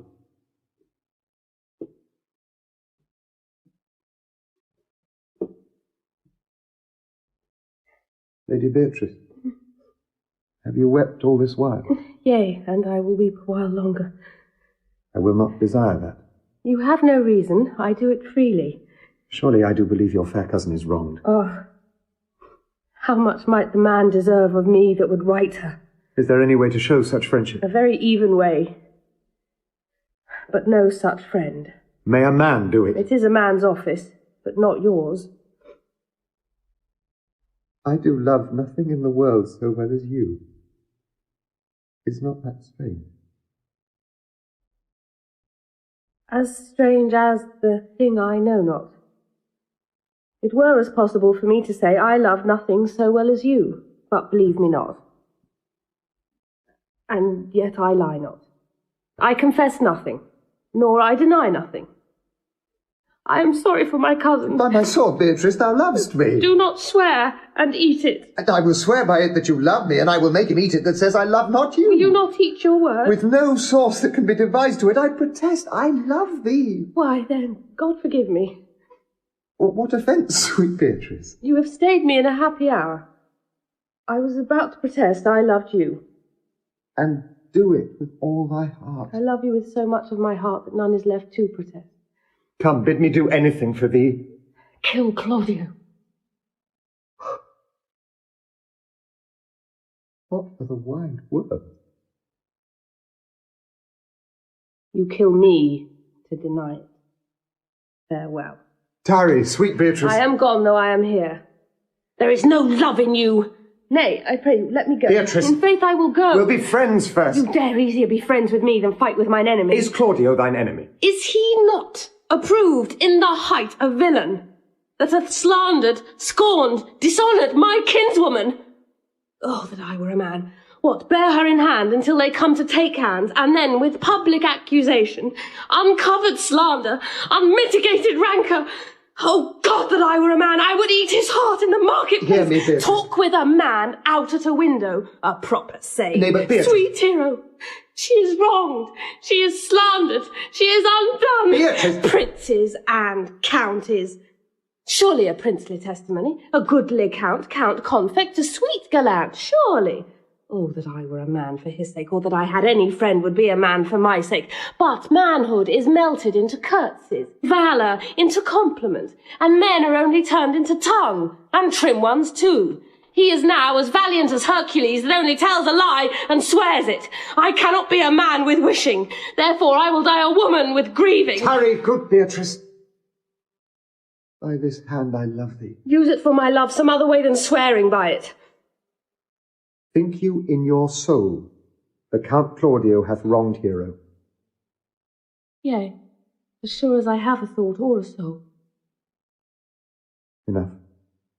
I am engaged. I will challenge him. I will kiss your hand. And so I leave you. By this hand Claudio shall render me a dear account. As you hear of me, so think of me. Go, comfort your cousin. I must say she is dead. And so farewell.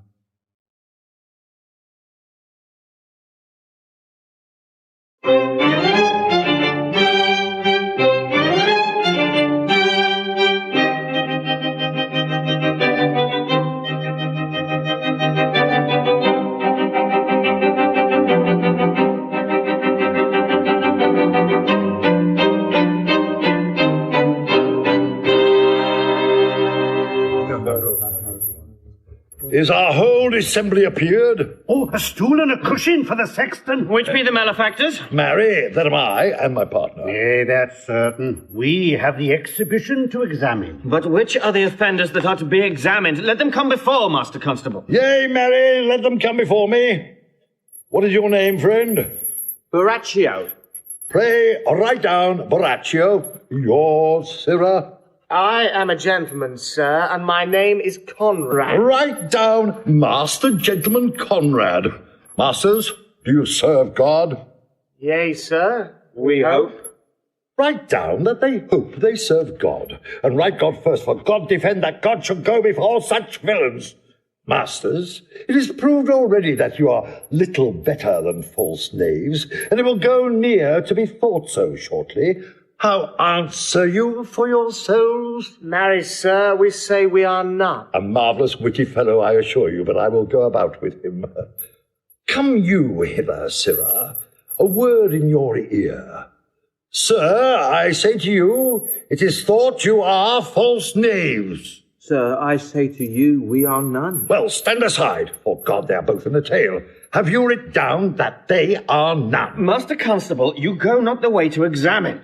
You must call forth the watch that are their accusers. Yea, marry, that's the eftest way. Let the watch come forth. All right. Masters, I charge you in the prince's name, accuse these men. This man said, sir, that Don John, the prince's brother, was a villain. Write down Prince John a villain. Why, this is flat perjury to call a prince's brother villain. Master Constable. Pray thee, fellow, peace. I do not like thy look, I promise thee. What heard you him say else? Mary, that he had received 1,000 ducats of Don John for accusing the Lady Hero wrongfully. Flat burglary, as ever was committed. Yea, by mass, that it is. What else, fellow? And that Count Claudio did mean, upon his words, to disgrace Hero before the whole assembly and not marry her. Oh, villain, thou wilt be condemned into everlasting redemption for this. What else? This is all. And this is more, masters, than you can deny.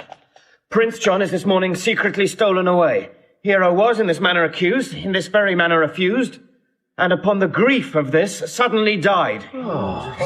Master Constable, let these men be bound and brought to Leonato's. I will go before and show him their examination. Come, let them be opinioned. Let them be in the hand. Off, coxcomb. God, my life, where's that sexton? Let him write down the prince's office a coxcomb. Come, bind them, thou naughty varlet. Away! You are an ass. You are an ass. Dost thou not suspect my place? Dost thou not suspect my years? Oh, that he were here to write me down an ass. But, masters, remember that I am an ass. Though it not be written down, yet forget not that I am an ass. No, thou villain, thou art full of piety, as shall be proved upon thee by good witness. I am a wise fellow, and which is more an officer, and which is more a householder, and which is more as pretty a piece of flesh as any is in Messina, and one that knows the law go to, and a rich fellow enough go to, and a fellow that hath had losses, and one that hath 2 gowns, and everything handsome about him. Bring him away. Oh, that I had been writ down an ass.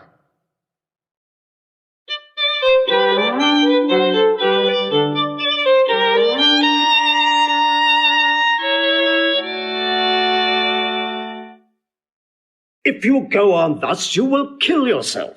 And 'tis not wisdom thus to second grief against yourself. I pray thee cease thy counsel, which falls into mine ears as profitless as water in a sieve. Give not me counsel, nor let no comforter delight mine ear, but such a one whose wrongs do suit with mine. Bring me a father that so loved his child, whose joy of her is overwhelmed like mine, and bid him speak of patience. Measure his woe the length and breadth of mine, and let it answer every strain for strain, as thus for thus, and such a grief for such in every lineament, branch, shape, and form. If such a one will smile and stroke his beard, bid sorrow wag, cry hem when he should groan, patch grief with proverbs, make misfortune drunk with candle wasters, bring him yet to me, and I of him will gather patience. But there is no such man. For brother men can counsel and speak comfort to that grief which they themselves not feel, but tasting it, their counsel turns to passion, which before would give preceptual medicine to rage, fetter strong madness in a silken thread, charm ache with air and agony with words. No, no! 'Tis all men's office to speak patience to those that wring under the load of sorrow, but no man's virtue nor sufficiency to be so moral when he shall endure the like himself. Therefore give me no counsel. My griefs cry louder than advertisement. Therein do men from children nothing differ. I pray thee, peace. I will be flesh and blood. For there was never yet philosopher that could endure the toothache patiently, however they have writ the style of gods and made a push at chance and sufferance. Yet bend not all the harm upon yourself. Make those that do offend you suffer too. There, thou speakst reason. Nay, I will do so. My soul doth tell me Hero is belied, and that shall Claudio know, so shall the prince, and all of them that doth dishonour her. Here comes the prince, and Claudio, hastily. Good den, good den. Good day to both of you. Hear you, my lords. We have some haste, Leonato. Some haste, my lord. Well, fare you well, my lord. Are you so hasty now? Well, all is one. Nay, do not quarrel with us, good old man. If he could right himself with quarrelling, some of us would lie low. Who wrongs him? Marry, thou dost wrong me, thou dissembler, thou. Nay, never lay thy hand upon thy sword, I fear thee not. Marry, beshrew my hand if it should give your age such cause of fear. In faith, my hand meant nothing to my sword. Tush, tush, man, never flare and jest at me. I speak not like a dotard nor a fool, as under privilege of age, to brag what I have done being young, or what would do were I not old. No, Claudio, to thy head, thou hast so wronged my innocent child and me, that I am forced to lay my reverence by, and with grey hairs and bruise of many days, do challenge thee to trial of a man. I say, thou hast belied my innocent child. Thy slander hath gone through and through her heart, and she lies buried with her ancestors, oh, in a tomb where never scandal slept, save this of hers, framed by thy villainy. My villainy? Thine, Claudio, thine, I say. You say not right, old man. My lord, I'll prove it on his body if he dare. Despite his nice fence and his active practice, his May of youth and bloom of lustihood. Away, I will not have to do with you. Canst thou so death me? Thou hast killed my child. If thou killst me, boy, thou shalt kill a man. He shall kill two of us, and men indeed, but that's no matter. Let him kill one first, win me, and where me, let him answer me. Come, follow me, boy. Come, sir boy, come follow me. Sir boy, I'll whip you from your foining fence, nay, as I am a gentleman, I will. Brother! Content yourself. God knows I love my niece, and she is dead, slandered to death by villains that dare as well answer a man, indeed, as I dare take a serpent by the tongue. Boys, apes, braggarts, jacks, milksops, hold you content, hot man, I know them, yea, and what they weigh, even to the utmost scruple. Scambling, outfacing, fashion-monging boys that lie and cog and flout, deprave and slander. Go antically show outward hideousness, and speak of half a dozen dangerous words, how they might hurt their enemies if they durst, and this is all. But, brother Antony... Come, 'tis no matter, do not you meddle, let me deal in this. Gentlemen both, we will not wake your patience. My heart is sorry for your daughter's death, but on my honour, she was charged with nothing but what was true and very full of proof. My lord, my lord! I will not hear you. No. Come, brother, away. I will be heard. And shall, or some of us will smart for it. See, here comes the man we went to seek. Now, signor, what news? Good day, my lord. Welcome, signor. You are almost come to part almost a fray. We had like to have had our two noses snapped off with two old men without teeth. Leonato and his brother. What thinkst thou? Had we fought, I doubt we should have been too young for them. In a false quarrel there is no true valour. I came to seek you both. We have been up and down to seek thee, for we are high-proof melancholy, and would fain have it beaten away. Wilt thou use thy wit? It is in my scabbard. Shall I draw it? Dost thou wear thy wit by thy side? Never any did so, though very many have been beside their wit. I will bid thee draw, as we do the minstrels. Draw to pleasure us. As I am an honest man, he looks pale. Art thou sick or angry? What courage, man! What though care killed a cat, thou hast mettle enough in thee to kill care. Sir, I shall meet your wit in the career, and you charge it against me. I pray you choose another subject. Nay then, give him another staff. This last was broke cross. By this light he changes more and more. I think he be angry indeed. If he be, he knows how to turn his girdle. Shall I speak a word in your ear? God bless me from a challenge. You are a villain. I jest not. I will make it good how you dare, with what you dare and when you dare.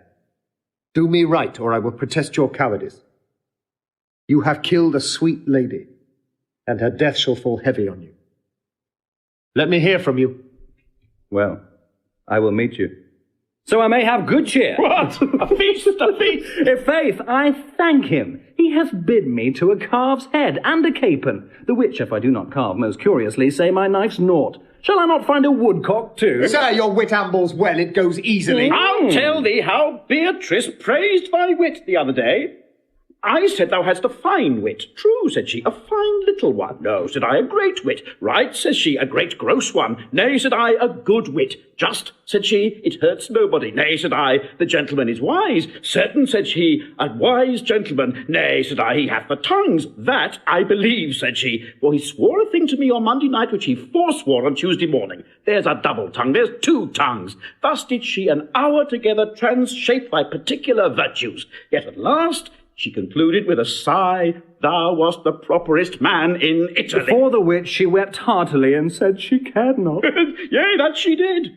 But yet for all that, and if she did not hate him deadly, she would love him dearly. The old man's daughter told us all. All, and moreover, God saw him when he was hid in the garden. But when shall we set the savage bull's horns on the sensible Benedick's head? Yea, and text underneath, here dwells Benedick, the married man. Fare you well, boy. You know my mind. I will leave you now to your gossip-like humour. You break jest as braggarts do their blades, which God be thanked hurt not. My lord, for your many courtesies I thank you. I must discontinue your company. Your brother, the bastard, is fled from Messina. You have among you killed a sweet and innocent lady. For my lord Lackbeard there, he and I shall meet. Until then, peace be with him.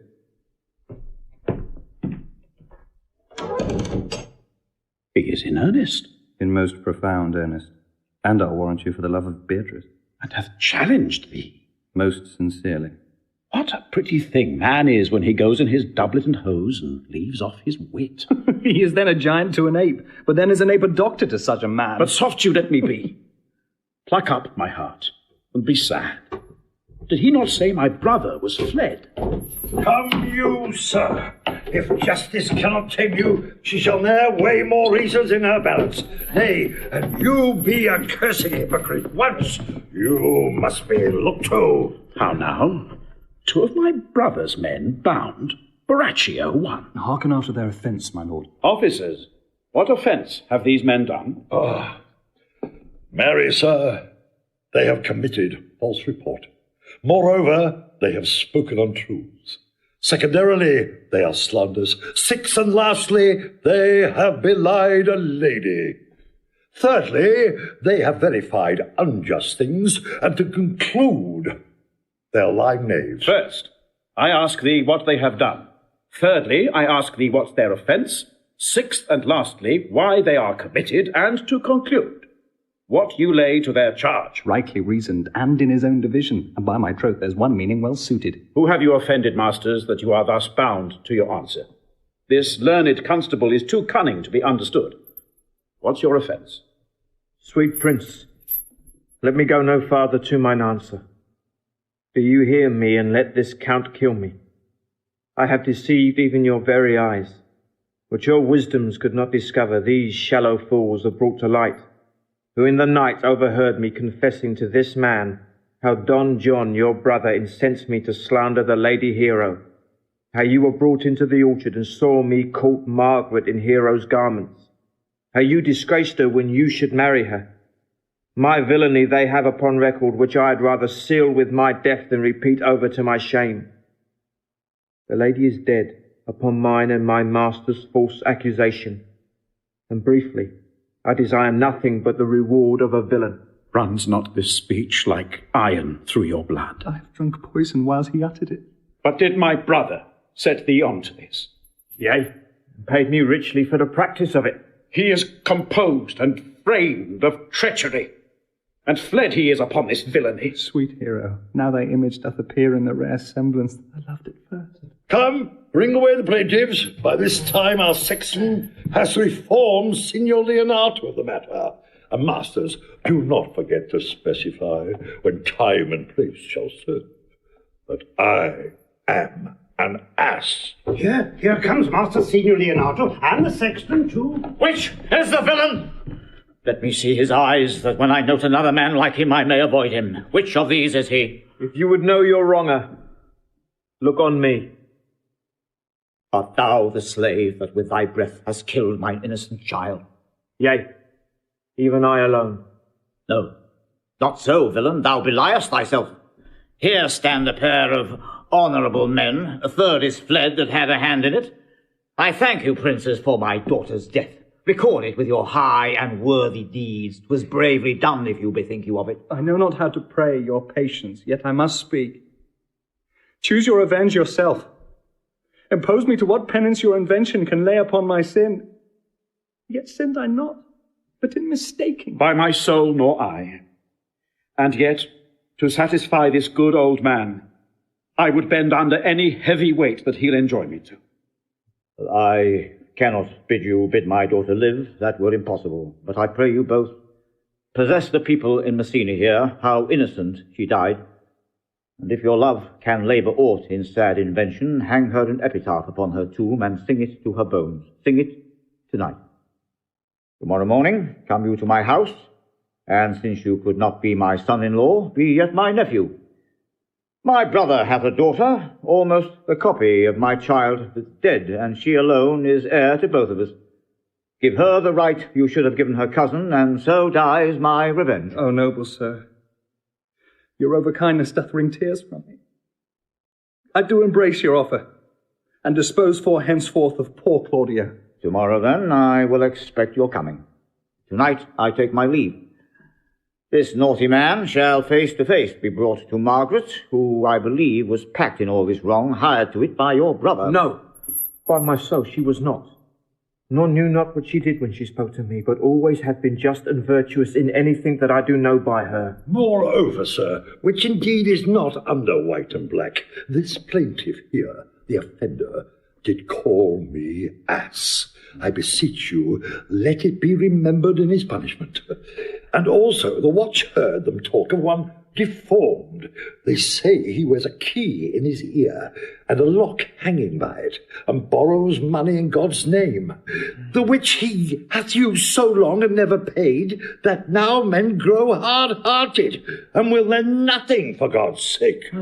Pray you, examine him upon that point. I thank thee for thy care and honest pains. Your worship speaks like a most thankful and reverent youth, and I praise God for you. There's for thy pains. God save the foundation. Go. I discharge thee of thy prison, and I thank thee.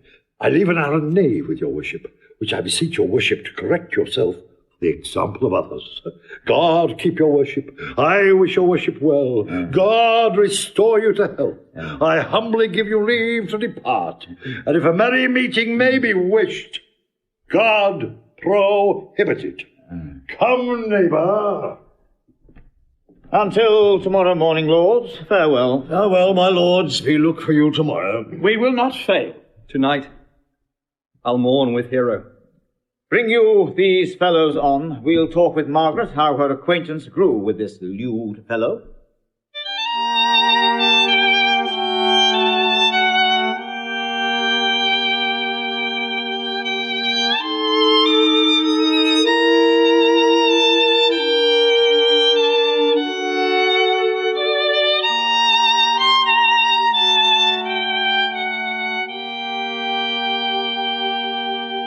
Pray thee, sweet Mistress Margaret, deserve well at my hands by helping me to the speech of Beatrice. Will you then write me a sonnet in praise of my beauty? In so high a style, Margaret, that no man living shall come over it, for in most comely truth thou deservest it. To have no man come over me? Why shall I always keep below stairs? Thy wit is as quick as the greyhound's mouth, it catches. And yours as blunt as the fencer's foils, which hit but hurt not. A most manly wit, Margaret, it will not hurt a woman. And so I pray thee call Beatrice. I give thee the bucklers. Give us the swords, we have bucklers of our own. If you use them, Margaret, you must put in the pikes with a vice. And they are dangerous weapons for maids. Well, I will call Beatrice to you, who I think hath legs. And therefore will come. The God of love that sits above and knows me, how pitiful I deserve. I mean in singing, but in loving. Leander the good swimmer, Troilus the first employer of panders, and a whole bookful of these quondam carpetmongers whose names yet run smoothly in the even road of a blank verse. Why, they were never so truly turned over and over as my poor self in love. Mary, I cannot show it in rhyme. I have tried. I can find out no rhyme to lady, but baby, an innocent rhyme. For scorn, horn, a hard rhyme. For school, fool, a babbling rhyme. Very ominous endings. No, I was not born under a rhyming planet, or I cannot woo in festival terms. Sweet Beatrice, wouldst thou come when I called thee? Yea, signor, and depart when you bid me. Oh, stay but till then. Then is spoken. Fare you well now. And yet, ere I go, let me go with that I came for, which is with knowing what hath passed between you and Claudio. Only foul words, and thereupon I will kiss thee. Foul words is but foul wind, and foul wind is but foul breath, and foul breath is noisome. Therefore I will depart unkissed. Thou hast frighted the word out of his right sense, so forcible is thy wit. But I must tell thee plainly, Claudio undergoes my challenge, and either I must shortly hear from him, or I will subscribe him a coward. And I pray thee now tell me, for which of my bad parts didst thou first fall in love with me? For them all together, which maintain so politic a state of evil that they will not admit any good part to intermingle with them.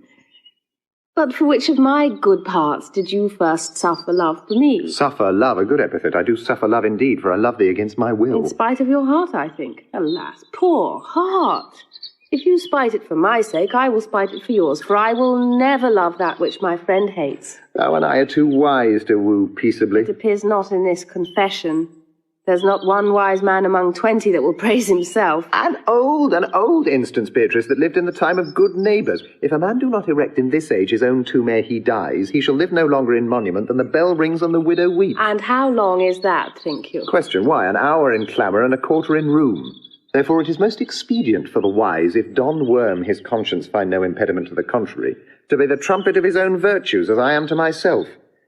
So much for praising myself, who I myself will bear witness is praiseworthy. And now tell me, how doth your cousin? Very ill. And how do you? Very ill, too. Serve God, love me, and mend. There will I leave you too, for here comes one in haste.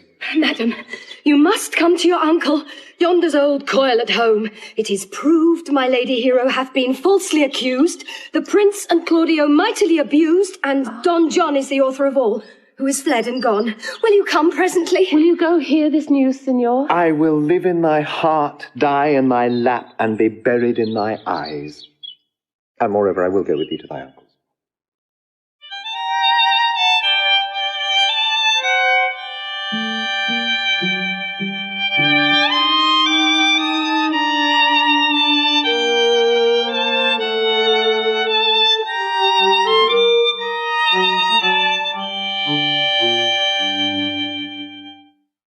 Is this the monument of Leonato?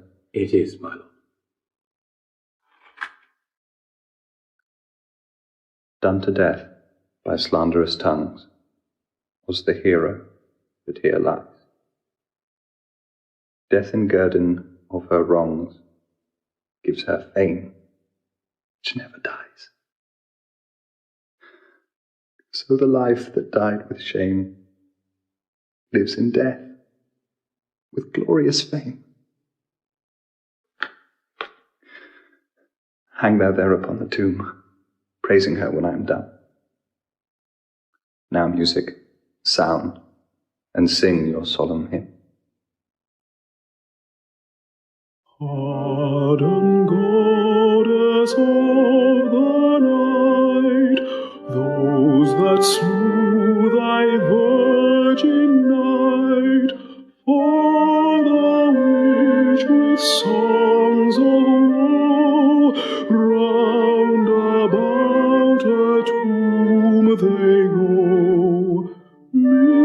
Midnight a sister moan, help us to sigh and groan.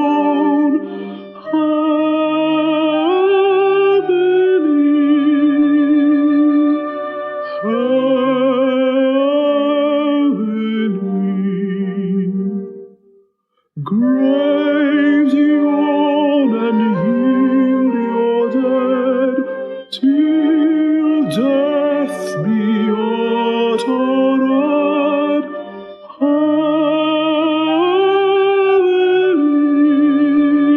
Heavenly.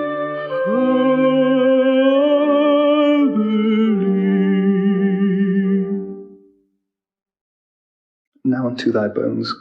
Good night. Yearly will I do this right. Good morrow, masters. Put your torches out.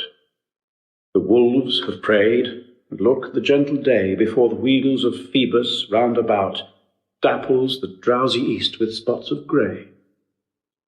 Thanks to you all, and leave us. Fare you well. Good morrow, masters. Each his several way.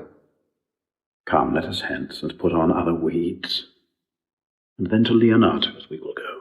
And Hymen now with luckier issue speeds than this for whom we rendered up this woe.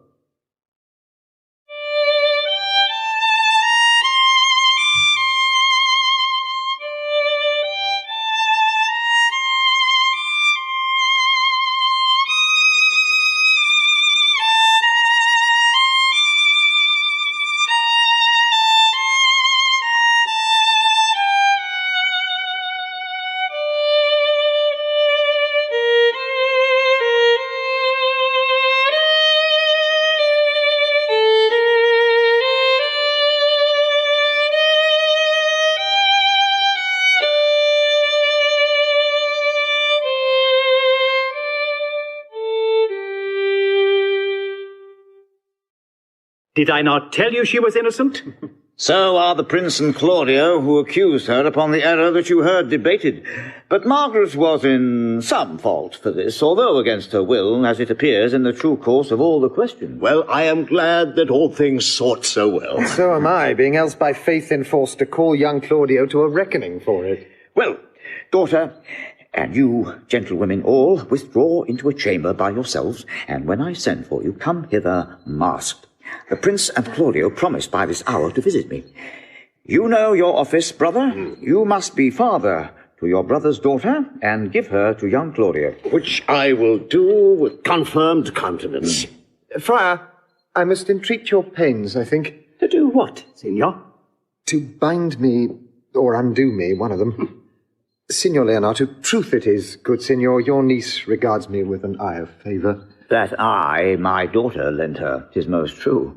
And I do with an eye of love requite her. The sight whereof I think you had from me, from Claudio and the Prince. But what's your will? Your answer, sir, is enigmatical. But for my will is your good will may stand with ours this day to be conjoined in the state of honourable marriage. In which, good friar, I shall desire your help. My heart is with your liking. And my help. Here comes the Prince and Claudio. Good morrow to this fair assembly. Good morrow, Prince. Good morrow, Claudio. We here attend you. Are you yet determined today to marry with my brother's daughter? I'll hold my mind were she neath you. Call her forth, brother. Here's the friar, ready. Good morrow, Benedick. Why, what's the matter, that you have such a February face, so full of frost, of storm, and cloudiness? I think he thinks upon the savage bull. Tush, fear not, man. We'll tip thy horns with gold, and all Europa shall rejoice at thee, as once Europa did at lusty Jove when he would play the noble beast in love. Bull Jove, sir, had an amiable low, and some such strange bull leapt your father's cow, and got a calf in that same noble feat, much like to you, for you have just his bleat. For this I owe you. Here comes other reckonings. Which is the lady I must seize upon? This same is she, and I do give you her. Why then, she's mine. Sweet, let me see your face. No, that you shall not, till you take her hand before this friar and swear to marry her. Give me your hand before this holy friar. I am your husband, if you like of me. And when I lived, I was your other wife. And when you loved, you were my other husband. Another hero. Nothing certain. One hero died defiled, but I do live. And surely as I live, I am a maid. The former hero that is dead. She died, my lord, but whilst her slander lived. All this amazement can I qualify, when, after that the holy rites are ended, I'll tell you largely of fair hero's death. Meantime, let wonder seem familiar, and to the chapel let us presently. Soft and fair, friar. Which is Beatrice? I answer to that name. What is your will? Do not you love me? Why, no. No more than reason. Why, then your uncle and the Prince and Claudio have been deceived. They swore you did. Do not you love me? Troth, no.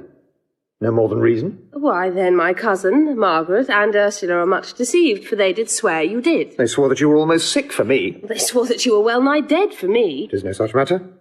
Then you do not love me. No, truly, but in friendly recompense. Come, cousin, I am sure you love the gentleman. And I'll be sworn upon that he loves her, for here's a paper written in his hand, a halting sonnet of his own pure brain fashioned to Beatrice. And here's another, written in my cousin's hand, stolen from her pocket, containing her affection unto Benedick.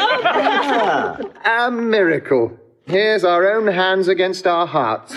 Come, I will have thee, but by this light I take thee for pity. I would not deny you, but by this good day I yield upon great persuasion, and partly to save your life, for I was told you were in a consumption. Peace, I will stop your mouth.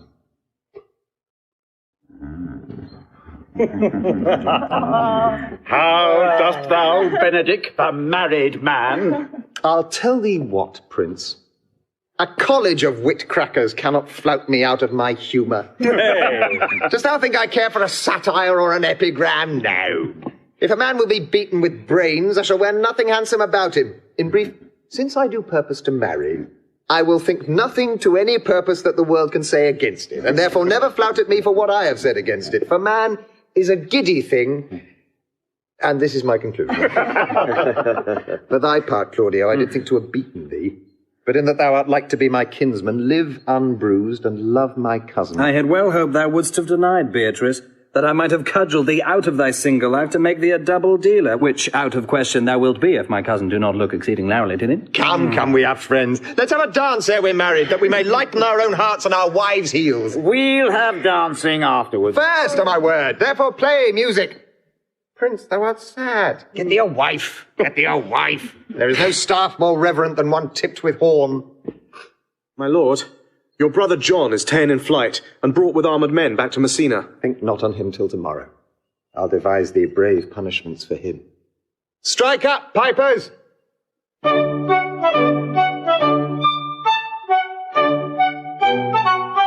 In Much Ado About Nothing by William Shakespeare, Beatrice was played by Saskia Reeves, Benedick by Sam West, Don Pedro, Paul Jesson, Don John, Steve Hodson, Leonato, David Bradley, Claudio, Jason O'Mara, Hero, Abigail Doherty, and Friar Francis, John Rogan. Brian Pringle played Dogberry, Eddie Marson, Borachio, Alex Lowe, Conrad, Raymond Bowers, Verges, Nicholas Murchie, Balthazar and Sexton, James Green, Antonio, and Alistair Simpson and Chris Pavlo, first and second watch. Freddie Norton was the boy.